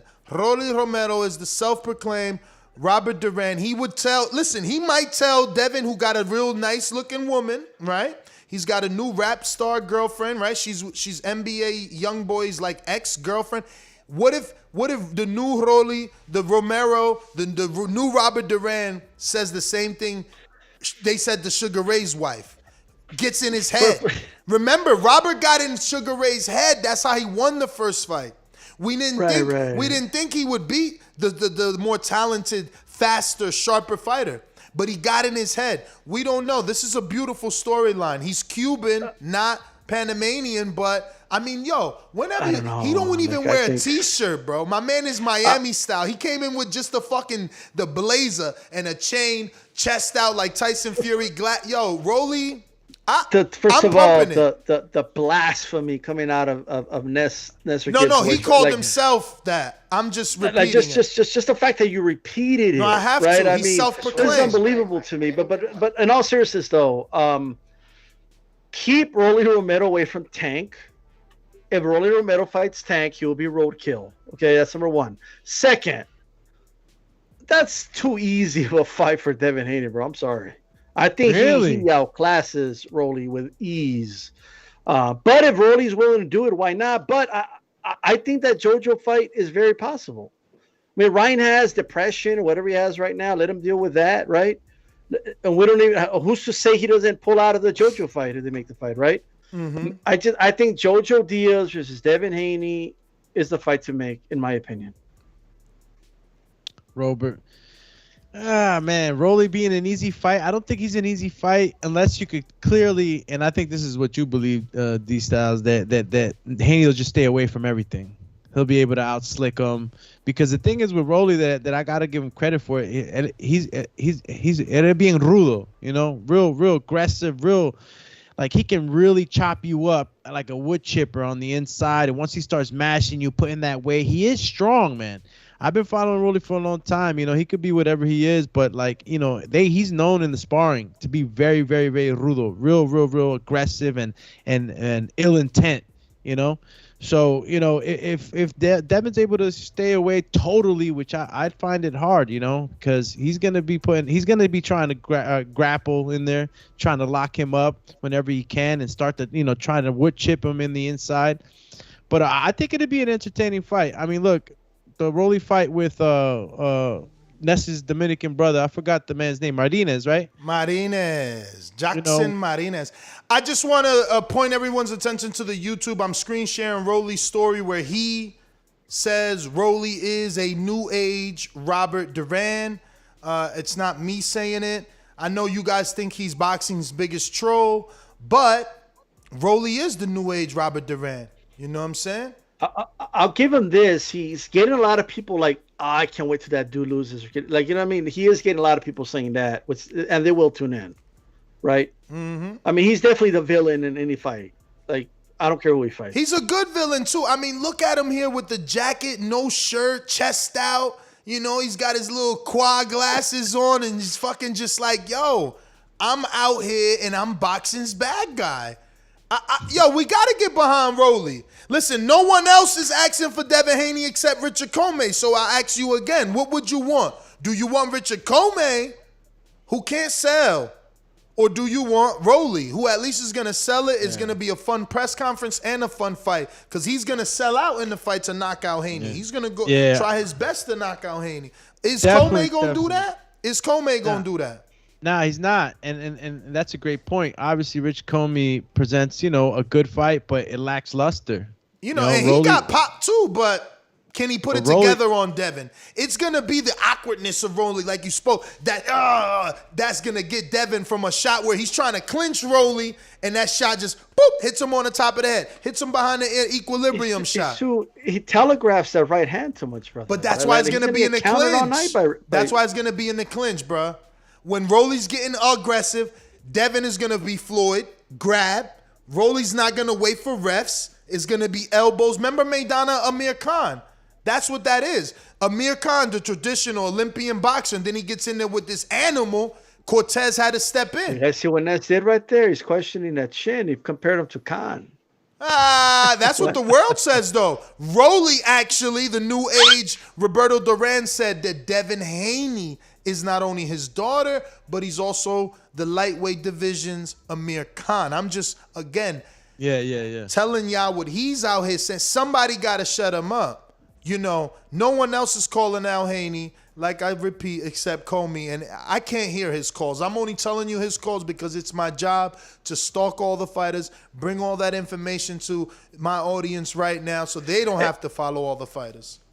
Forgive my ignorance on this. I'm just honestly asking, what happened with the Gary Russell thing? Is that a possibility still, or is that like off the table? I mean, for Bill, they want Joseph. And they can't react or move on until the 90 days are up for Joseph. Once those 90 days are up, they can start making phone calls. But they don't want to be the reason the Joseph Diaz fight doesn't happen. So they're not going to talk to Gary. They're not going to talk to Espinoza for the Rolly fight. They're not going to talk to Floyd for the Tank fight. They're waiting till the 90 days are up. They don't even want to tell, according to Bill, he doesn't even want to tell Mauricio that MTK Global said they're exploring other things, especially after Joseph came on the show and said he's going to call MTK Global and tell him this is what he wants. But, that could be cap. But for Bill, all he wants is to have Joseph on record saying this is what I'm going to do so that when he doesn't do it, he looks like the duck. It's just that simple. You either want to fight him or you don't. And we got to stick on this topic just a little bit longer because we're losing sight of the big picture, which is, when have we seen a mandatory not want to fight? Charlo wanted to fight, and I mean Jamal wanted to fight Canelo. Devin Haney wanted to fight Vasil. Earl wanted to fight Kell Brook. That's why he went over there and took that belt. You understand? Like, people normally want their mandatory shots. We got those occasions like Victor Postal that's going to take step-aside money 3 times rather than fight Danny. That's something totally different. You understand? But normally, you want your shot. Elderly Alvarez took step-aside money 2-3 times. Then he said, fuck it. I want to fight Kovalev. Anthony Yard took step-aside money a few times before he finally said, yup, now I'm ready for Kovalev. So it's like, I don't know, man. We got to... how much should we blame the WBC for this, though? Because, I mean, they put Ryan Garcia in an interim fight for a belt. Like, you know what I mean? Like, they didn't have to do that. They could have made that to become the mandatory for Devin's belt instead of handing out an interim belt. You know what I mean? Yes. So they have some blame for sure. But absolutely, you're right. Like, guys are not in a rush. If we keep it real, guys are not in a rush to fight Devin Haney. Yeah. Like, anyone who keeps it real needs to acknowledge that. I mean, you got Ryan winning fights and saying the guy that he fought 6 times in the amateurs needs to do something else. Then he wins another fight and says the guy that he fought 6 times in the amateurs will be the last fight. He wants Tank. He wants this one. He wants this one. And then I'll fight Devin Haney. It's like, bro, we all see it. He said that in that fight when he went into the crowd, right? Yeah, we all see it. The writing's on the wall. It's like the both of you are on the same network. This is like Earl I mean, this is like Thurman and Porter never fighting and Thurman and Danny never fighting. Like, they need to make this fight. They need to make this fight. We should not be allowing Golden Boy and Dazn to put Ryan in another bullshit fight. And by bullshit, I mean anything other than the Devin Haney and Ryan fight. They got 6 fights in the amateurs. They on the same network. They both making millions, right? Or I know Devin is. You know what I mean? Like, what is the problem? How much more building do we need? And I'm being serious. That isn't sarcastic. Like, because we're in that Mayweather Pacquiao era, does this fight need to marinate more, as Top Rank and Bob Arum would say?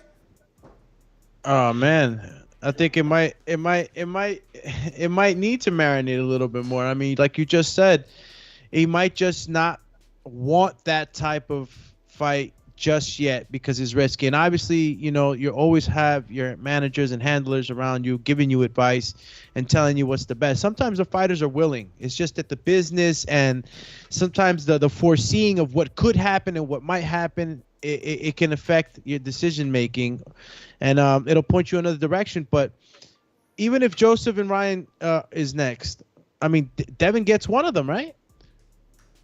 No, because was supposed to be this. Javier, Joseph, Devin they were supposed to fight Devin next. But again, he's choosing not to if he fights Ryan, and they can choose not to again. That's the thing. This is the first time we've openly seen an entire division not want the WBC belt. But can we understand why Joseph might steer towards Ryan instead of Devin? Can we understand his position, right? Because we know that that's more money. It's more attention. Yeah, but I mean, yeah, attention. But I don't know about more money because, again, if you're not making $1 million, how is the fighter you about to fight gonna make $1 million? Okay, say that again. Who's not making $1 million? How much did Linares show make me? How much did Ryan get for Campbell? He got $1 million for Campbell for no belt? I think it was 700 and ain't nobody paying you $1 million. No promoter's stupid to pay you $1 million for a fight without Wasn't a belt. That was from the interim WBC. It goes back to WBC though. And that's cool. I bet you it wasn't for $1 million. Ain't nobody paying $1 million for an interim belt. How much did Linares make against Haney? I don't know, but Haney made $3 million. No, but just because Haney's making that doesn't necessarily mean his opponents are making that. No, right? Of course not. Of course not. All I'm saying is I don't know Linares' purse. I know Haney made that, right? But yeah, you can Google that. Yeah, Haney made $3 million, definitely. For Campbell. No, they were publicizing that all over. Yeah, I know he got a raise for $3 million, but I can't. Here we go. Here we go. The producer sent it to me. Ryan made $500,000, and then he got pay-per-view share bonus, which that must be UK pay-per-view only. So he got to make $1 million on the back end. He got to make $1 million on the back end because of Campbell, okay? Not because of Ryan, okay? Now, Luke Campbell made $400,000. So, and I'm being told that Linares made $1 million for Haney, and that's what I'm saying. Linares is making. Well, I mean, that's a good selling point. Then, hey, you fight me. But he really made $500,000. But listen to me. Listen to me.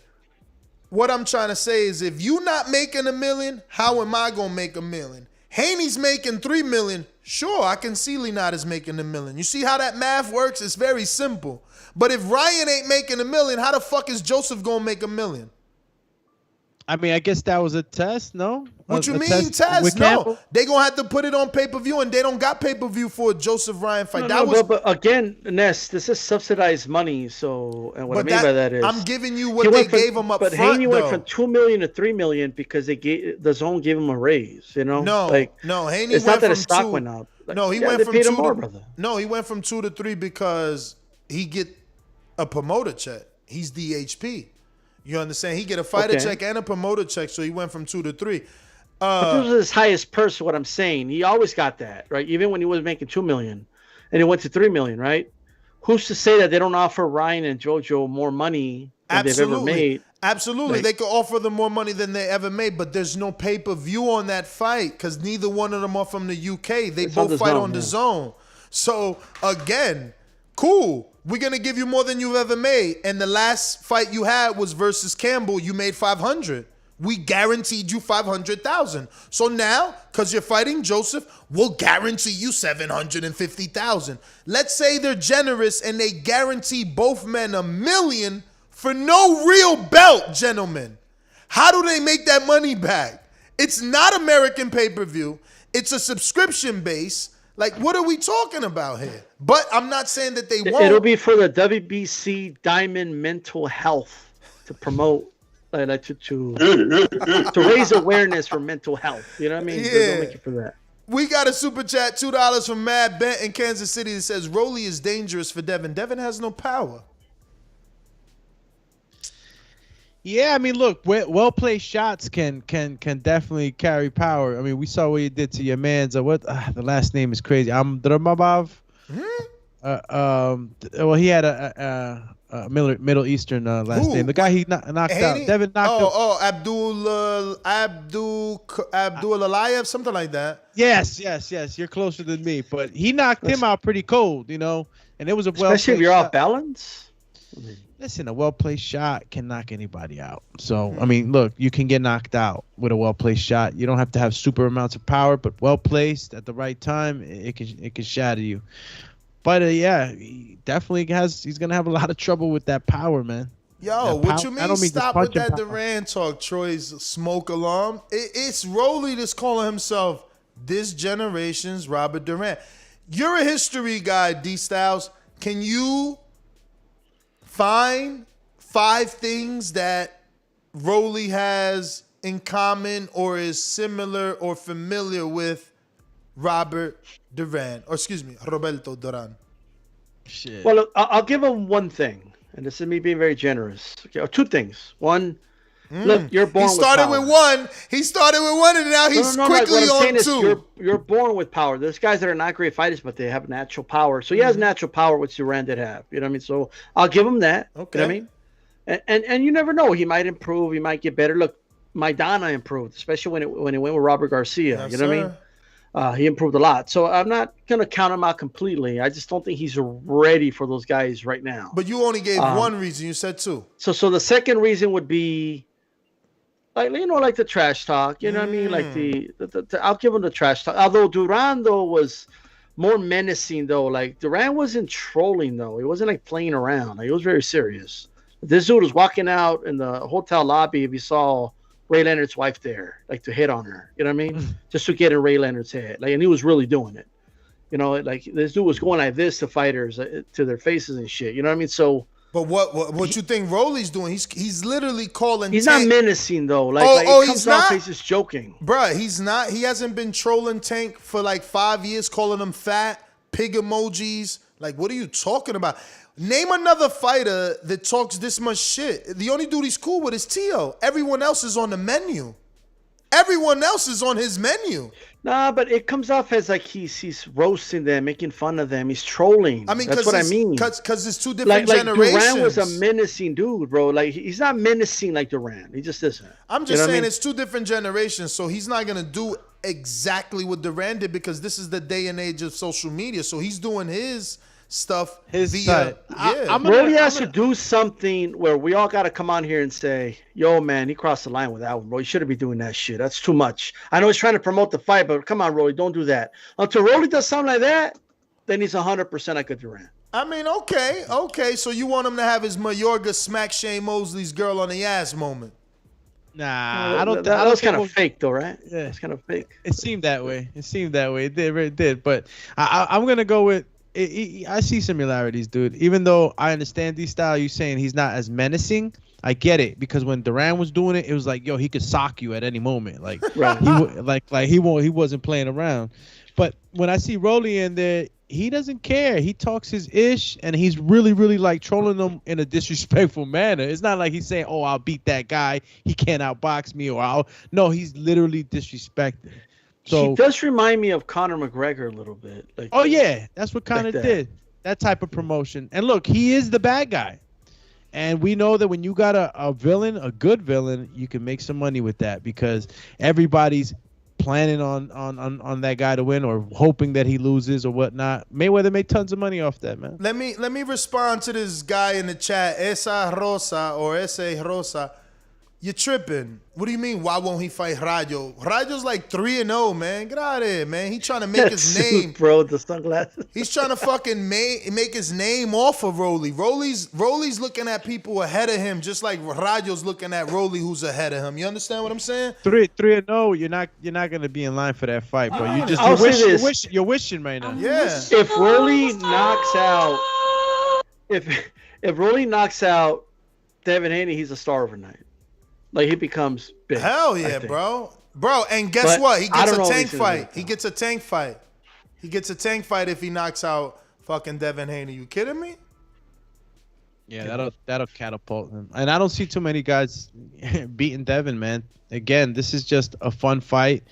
Whether or not Rolly's able to get by Devin, that's a whole nother question. Is it a fun fight? Hell yeah, I'd like to see it. Bad guy. You know, and then Devin goes ahead and he's the guy who gets to say, I took out the bad guy. I took out the guy that was calling all of y'all princesses and all that other stuff that he was saying. I took him out.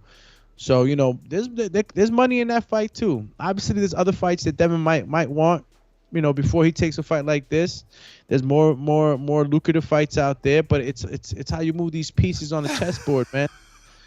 Hey, by the way, the internet is undefeated. Yo, we might get flagged for this, but this meme is too precious not to share it. Can they flag you for a meme? Bro, look at the alleged Joyce response to the costume. He says, "No, it wasn't a jack." First of all, the sports rag, shout out to you for making this. And their caption is, Joyce clears up some confusion surrounding his ring walk outfit versus Takam. Eggplant emoji, boxing glove emoji, boom emoji. The caption says, on the actual meme itself, "No, it wasn't a juggernaut costume. It was my new alter ego, the human penis. I'm going to run through Joshua like a 9-inch slong. I'm going to fuck him up."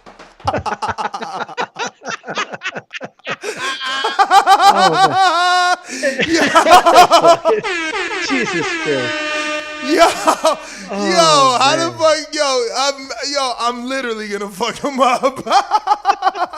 I'll say this about Rolly though, to your guys' credit, right? That's what I'll say is, Lord, because you mentioned the name Ricardo Mayorga, like, ain't nobody thought this dude Ricardo Mayorga was going to beat Vernon Forrest. Like, nobody thought that, right? And he did it twice. And he did it twice. And he did it twice. And if you look at him on paper, it's like, how? But it happened. It happened. So you never know. Rolly might pull off something like that. And I will say, that dude beat Shane twice. Yeah. So finish. Yeah, Vernon, right when Shane had just beat De La Hoya, by the way. You know what I mean? So very, very important to point out. But just imagine that, a Ricardo Mayorga that could speak English. You know what I mean? Yes. This is what you got right here. But again, he's a mixture of Ricardo and, like he said, Duran. Because he got power. And he talks that talk. And then just the swag. I'm really feeling this shirtless blazer. Let's go. That's because you're living in Miami. Let's go. Look at those glasses. That's the Tyson Fury vibe. You know Look at those glasses. No. Tyson doesn't, and he doesn't have the stomach. Look at this kid with the glass. He's a star. He's a star. Look at him with them fucking Gucci flip-flops. What is that, the regular belt? Is that an interim? Bruh, he the only one up there with a belt. You see Charlo beltless, and my man with... Who is that dude? See, we don't know him because he up there with felines and socks. Who the fuck wears flip-flops with feline socks? What? Take me to the limit. Look at this guy. There you go. Scarface over here. Bro, straight out of Scarface. Look at him. Look at that belt. He hoisting it up high. Who want it? Who want that belt?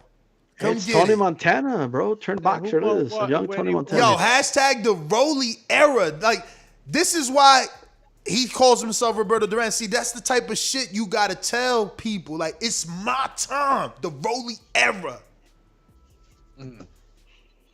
He's a good villain, man.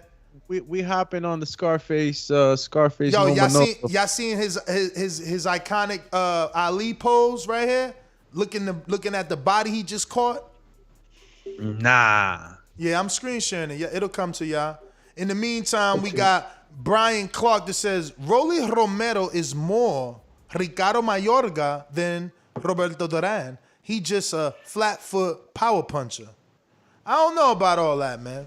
Well, Duran was an inspiration and an idol, right? He's the idol of Mayorga. So Who? And Rolly got Duran. way more swag than Ricardo Mayorga. Like I don't know about even that. if you wanna compare their fighting styles in the ring, Well, he got Mayorga more came out swag. smoking with a smoke, bro. Yeah, to but the he don't. ring. Come What on, do you man. mean? Ricardo Mayorga never could dress as good as Rolly, man. Like, come on, man. He wore the Matador suit in the De La Hoya press conference. Come on, bro, like a Matador and stuff. you know? Come on, bro. Yo, Matador Rolly's Esta no es dripping. película. Rolly's You know, like, come on. dripping in swag, bro. Rolly's dripping in ¿De qué está hablando que este swag. pinche Rolly? Este Rolly, I mean, yo le parto la madre ese cabrón. Like, that's what he would tell you right now. Bro, Hey, yo, Ness, that post that everyone's seeing right now. Yali. look that- at Rolly there's a- right here with the braids, switching it up next to the TBE himself, bruh.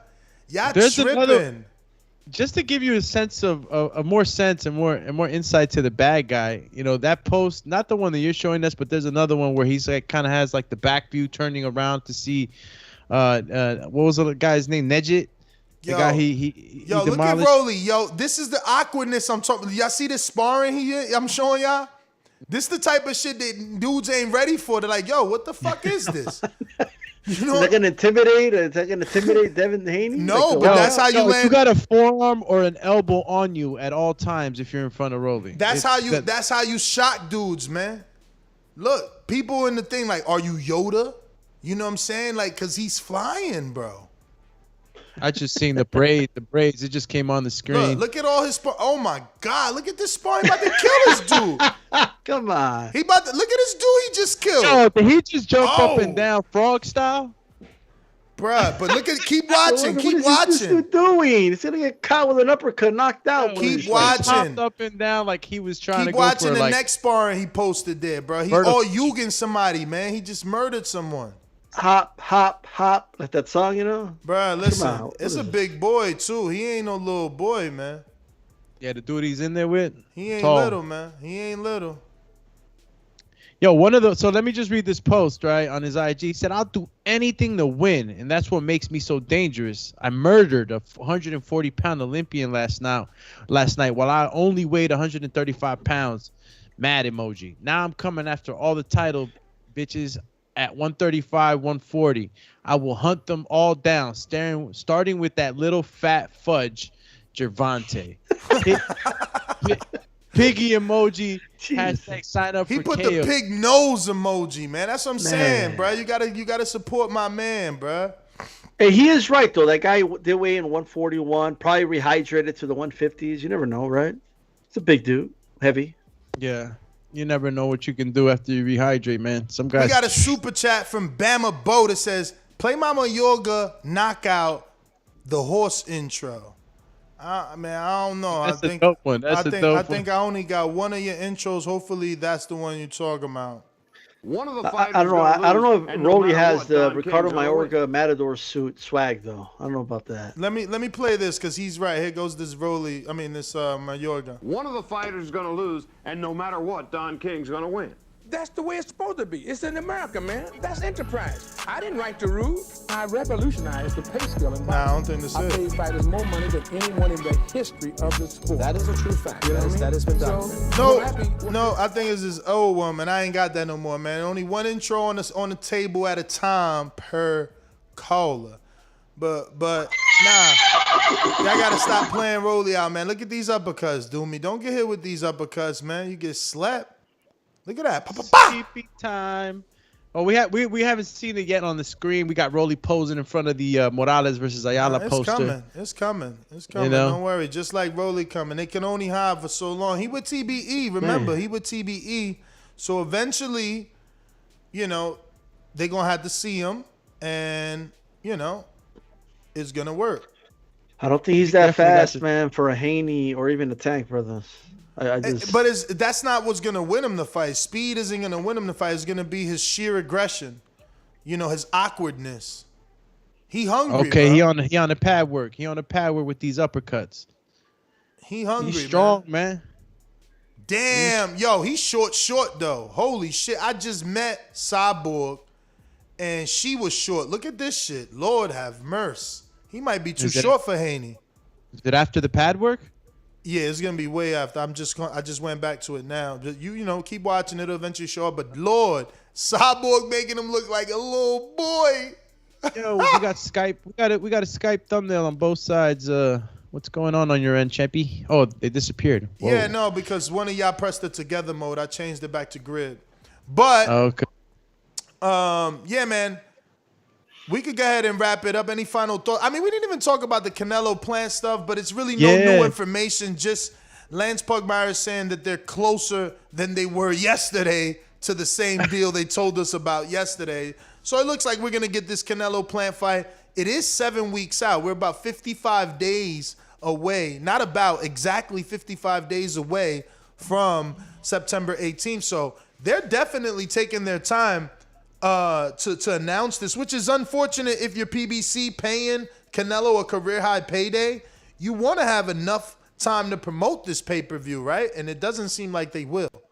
Yo, that Cyborg pick, brother. Cyborg must be wearing some like 4-inch, 5-inch tacos. Try 10 inches. He's so short. Bro. He's so short. It looks like she's wearing 10-inch tacos. Bro, it looks like mom and son and shit. Like taking him to 5th grade and shit. Like my man. He just graduated from kindergarten in that pic.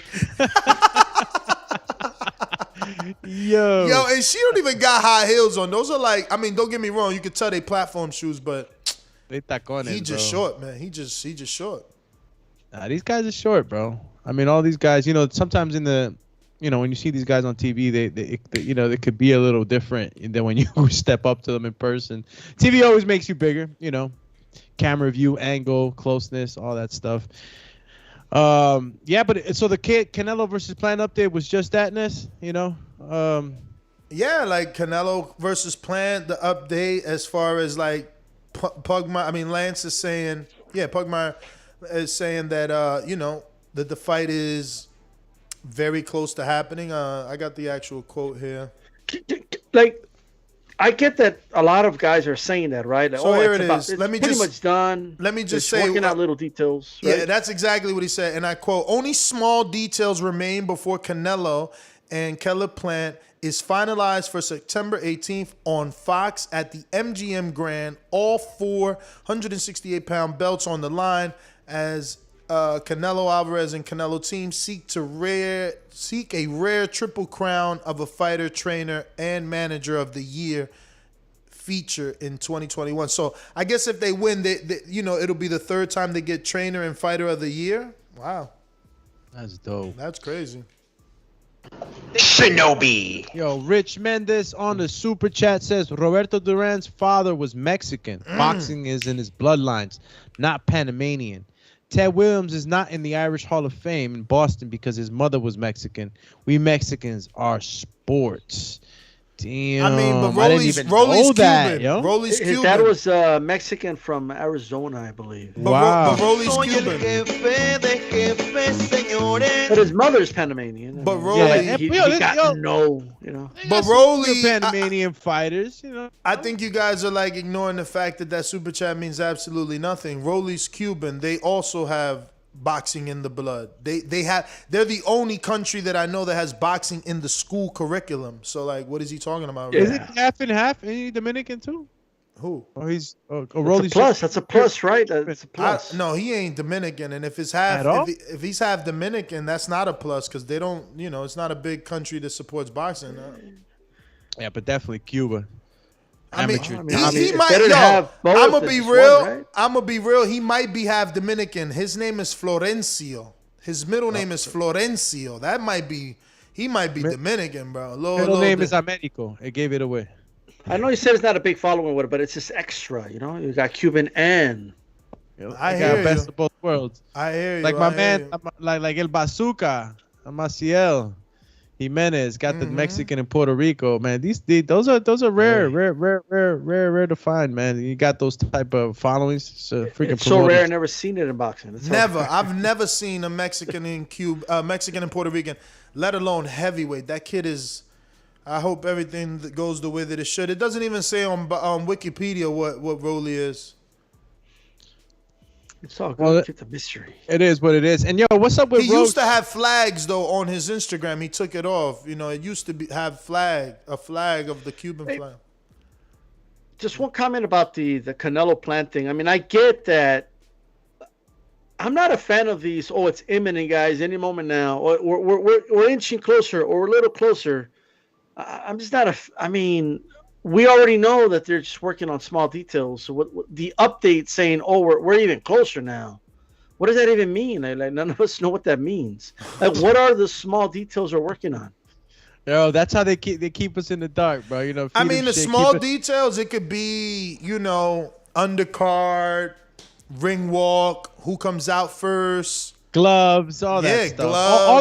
All the little things. Like, they've agreed to the money, they've agreed to the date, they've agreed to the network. That's the big things. But the little things now, you know, how many fighters does PBC get to put on? Is it just a Canelo show?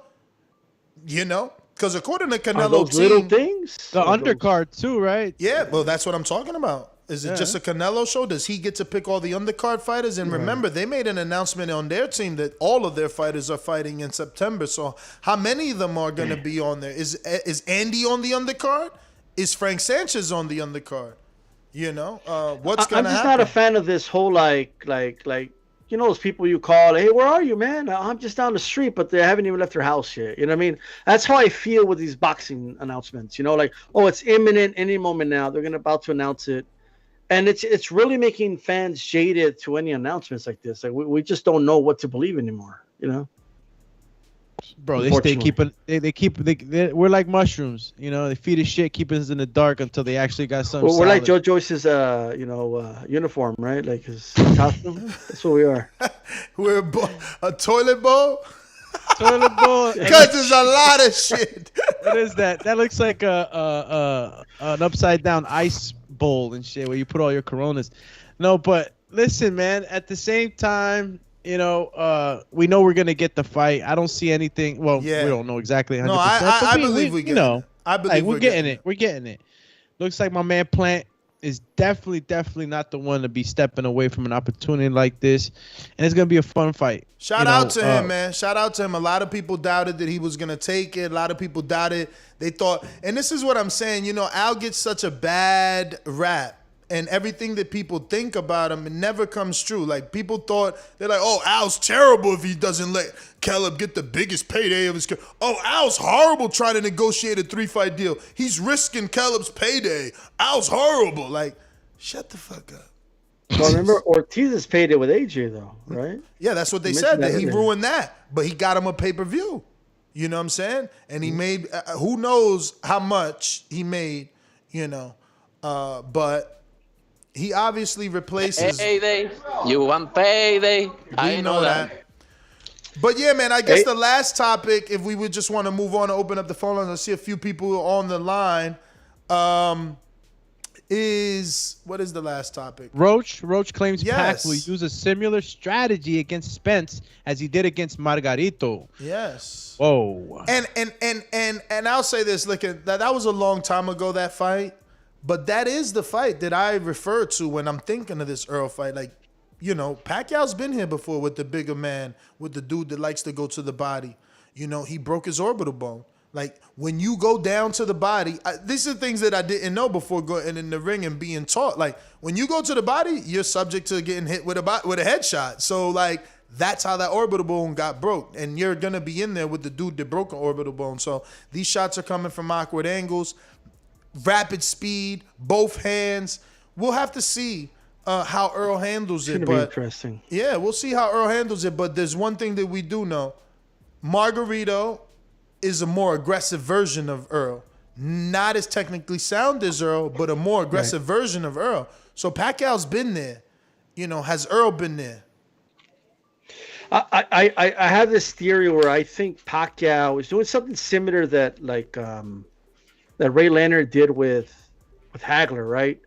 He kept complimenting Hagler's boxing abilities because he didn't really want Hagler to come out and use his size and like be aggressive with him. And I think it's kind of like he keeps complimenting Errol, right? Like he keeps saying, "Oh, Errol's not like Floyd. I mean, he's gonna come out and fight. He's not gonna like run away." And you know what I mean? Like, so I think it's like reverse psychology. That's what I think. We're getting ready for a Margarito type fight because Errol's a type of guy. He's a man. He's gonna come at us. Nah, Errol's. I think that they're trapping Errol. I think they want to slow Errol down. They want him to box. They want him to work off the jab. So it's not such an exhausting fight for Manny, especially early. I think that's what they're doing, to be honest with you. So that's my theory behind it. But Errol has a hell of a jab, which he should use. That's something that Margarito used a little bit against Pacquiao, but it was a little telegraphed. And Pacquiao was able to kind of time him a lot with that. So it's going to be a tougher version than a Margarito fight, but he is an older version of himself, which is why I'm favoring Errol in this fight, right? That's all I got to say about that. Hey, Ness, I do got to get going. We're all thank out you for of having me on. No, thank you, brother. Shout out to everybody. Subscribe to my channel, D-Style Boxing, all right? And hit that bell button so you can get all notifications.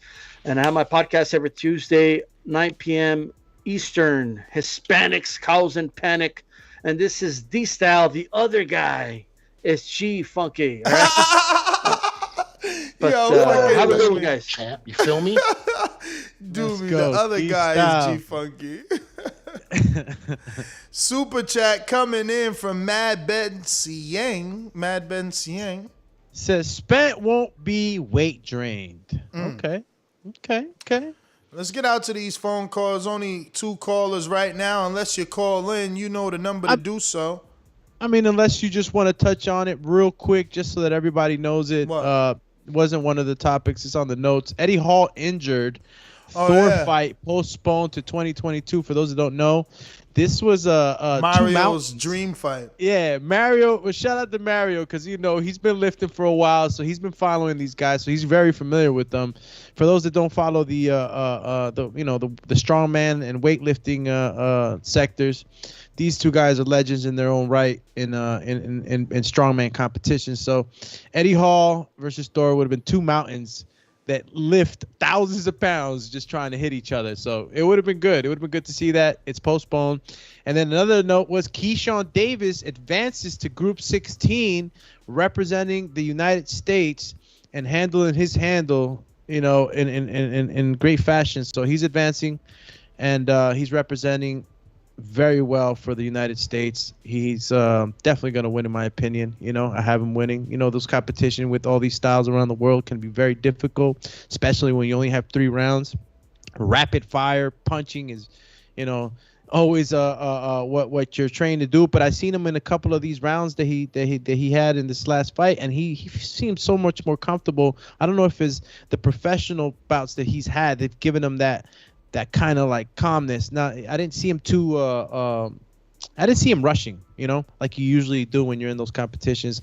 And he was placing his shots pretty well. So big shout out to Keyshawn Davis, Keyshawn Davis, for repping the red, white, and blue. And hopefully he'll bring this gold. Alrighty then. We're going out to Chicago. Hey, Daddy, this a dollar beat. I drink soda, I eat pizza. I hang out with chicks all day. These fighters still can't beat me. They fighting every day, they're in the gym every day. Just give me 6 weeks, and I got it. BoxingWiz.com.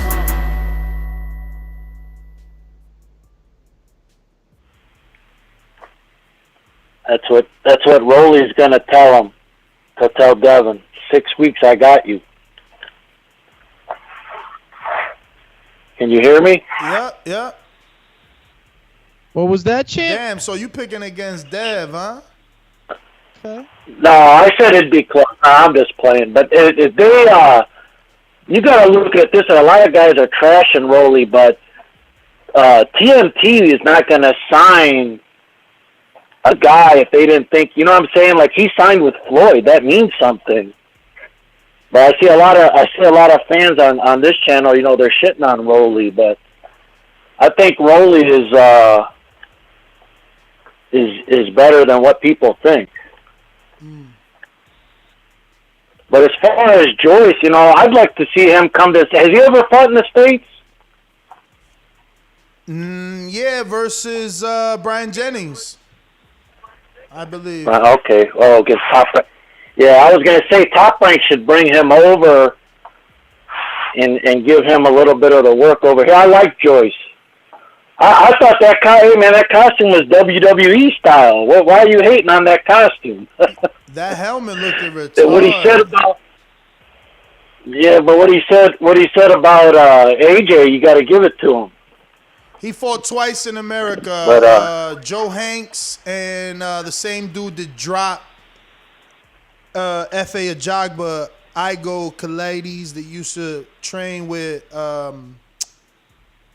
Freddie Roach. Freddie Roach. Yeah. But yeah, we'll see. I always thought, I was saying in your chat the other day, I thought that he was facing the winner. Why is he getting another fight? I mean, isn't the AJ fight coming up? Why would he fight again? I don't get why. Because if not, you sit idle. Like, if you afraid, you don't fight because obviously, you know what I'm saying, you risking losing. But if you know you good, you going to fight and make a check instead of just waiting on AJ. Yeah, I don't see them putting him in another fight, but we'll see. I think he just waits. Why would he? I mean, if they make that mandatory spot to him, why would he? I mean, the AJ fight isn't that far off. That's what I'm trying to say. Like, why would you get into another fight? AJ's going to fight, another month or so. It's not the time isn't that great of a difference. Mm-hmm. So we'll see. We'll see what he does, but yeah, I like your topic with Rolly. I don't know what Rolly. I don't know with Devin if they make that fight. I don't know, to be honest with you. But what's funny, if you remember, didn't Floyd was telling Garcia, fight Rolly first, then you could get Tank, so why would he say that, Remember that? Mm-hmm. I mean, this is like going. That's a Floyd thing, though, man. That's a Floyd thing. He loves putting roadblocks. Yeah, but I'm just saying, like, you're not going to be with Floyd if you weren't that good. You know what I mean? Like, I don't think fans give Rolly enough credit. Mm-hmm. I think he's a better fighter. I think he's a better fighter than what people think. But as far as Canelo playing, you know what? I'm thinking, I don't know. You think they're going to fight in Vegas for sure? Because I'm hearing recently, and maybe someone from Nevada can call in, I'm hearing they might shut Nevada down pretty soon because COVID's on the rise over there again. It is a hotbed. We'll see. Yeah, I was just here. Someone was telling me that today. As a matter of fact, they were going to go to Vegas, and now they're not going because the Delta variant is on the uprise. So I don't know. I don't know. I don't know if Nevada is a good place for that fight. And yeah, other than that, hey, shout out to the whole Olympic team. I think they all won except for one fighter. I think one of the females lost. But so far, all the men that have fought have won. I think that Duke Reagan, Keyshawn, and somebody else. I can't think right now. All right, Steve, man, thanks for calling in. Looks like we got Austin in Hobbs. What up? What's up, champ? What you doing, family? Hey, man, shout out my son, Jordan Baker. Shout out my other son, Karma Sage. He went quiet. But, man, Joyce, bro, that man is trash, bro. He gets beat by Wilder, AJ, Fury. He gets beat by Usyk. He gets beat by Andy. He gets beat by Ortiz. He gets beat by that. Bro, he gets beat by that German dude that gave Tyson Fury a tough time. I don't even know his name. He's trash, bro. Like, the Taka or how you put you to sleep. That dude that dude was running away with the fight. But yeah, man, that shit was whack. That was a waste of $13. I'm not gonna front. Hey, Ness, man, that dude still ain't posting no more film, bro. So all I got is some jump rope and him hitting a bag. Nah, I mean, I could get you some footage, but I got another 175 there too. If you know you don't like the way he's moving, there's another 175 pounder there. I'm at 168, man. Oh, all right.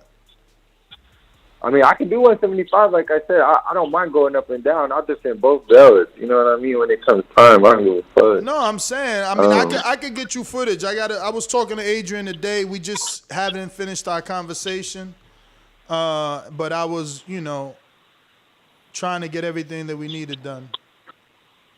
Yeah, bro, because he ain't active on nothing. He ain't never on no live chat, nothing, bro. Nothing on the face. I be checking on my brother's Facebook. He don't be doing nothing. I mean, I don't even know if he's getting scared? You getting scared? Nah, is he gonna fight for sure? Like, bro, he from Wisconsin, man. He from Wisconsin. His coach is the same dude that had Malik Johnson, who's returning and fought Donnell and fighting Donnell again. So. Oh, okay. Yeah, nah, they legit, man. They legit. They working. Okay, you better be working. He got a coach in the gym. I'm working, bro. I know. I see you running. I see you running. I'm just saying, like, they working. Yeah, shit, man. Hey, man, shout out to #Austin's brother. But, yeah, bro, I'm just chilling, enjoying my Sunday, smoking. I'm going to let y'all get back to y'all show, though, man. Good show. Hey, do me. Bro, I really want to. That's my intro. I'm not even playing, bro. Please. Bro, we got it in play already, man. Don't worry about it. If anything, I'll make a short one, and I'll send it to you. We'll remaster it with my man Dollar DiBiase. You know what I'm saying? We gotta holler at Dollar DiBiase, bro. We can put something real nice together for you, man. And I'll just vocal. Hey, man, shout out Tank, man, for his little 3-round expedition last night. Shout out to Tank. That's my call. All right. He talking about Marvin Furman who fought in the exhibition. Were you able to see it on this? No. Shout out to Tank, man. No. I got to see that one. He got his orbital bone broke. No. Not legit. He got a black eye. Okay, well, that comes with the territory. Real quick, man, I got to get to my mans in them. Derek Lincoln, who says, just want to know how much TMT paying Ness. #payday. Hey, yo, a lot of people on the chat were getting at you, Ness. They're it's like, okay. Yo, Ness? It's okay Ness because is really big on this guy. Because I like a dude that can talk himself into a position, man. That's you know what I'm saying? You want payday? I know that. I like Clubber Lane, and you only not Clubber Lane when someone proves that. Like, you got to beat him. You can't just have him talking about everybody. Like, that don't make no sense. Yeah. Put him in there with Robert Easter. Let's see what happens there. But we ain't got no more callers. NestGTO, Instagram, and Twitter. Catch us on the next one. You already know, this is Alex Doomsday Lioness. This is the Boxing Voice. If you just tuned in and you're interested in becoming a member and taking advantage of some of the extra footage and content that we have on the 3 different tiers that we offer, click that link in the description of this video. Head on over and see what's best for you, what you like to do. We do have emojis, badge icons on the chat. I know you guys know that. And if you want to use them, only one way to do it is becoming a member. This is the Boxing Voice. IG, Alex_Doomsday_LAINEZ. Twitter, Alex Linus TBV. And yes, you already know, tomorrow morning, we the Breakfast Club of Boxing. So expect us to be on. Tune in with us on the way to work. Hey, shit, man, you maybe came back from the graveyard shift, man, and maybe you listened to us then. Whatever it is, tune in with us at 9 a.m. Eastern time with us here at the Boxing Boys. Cheers.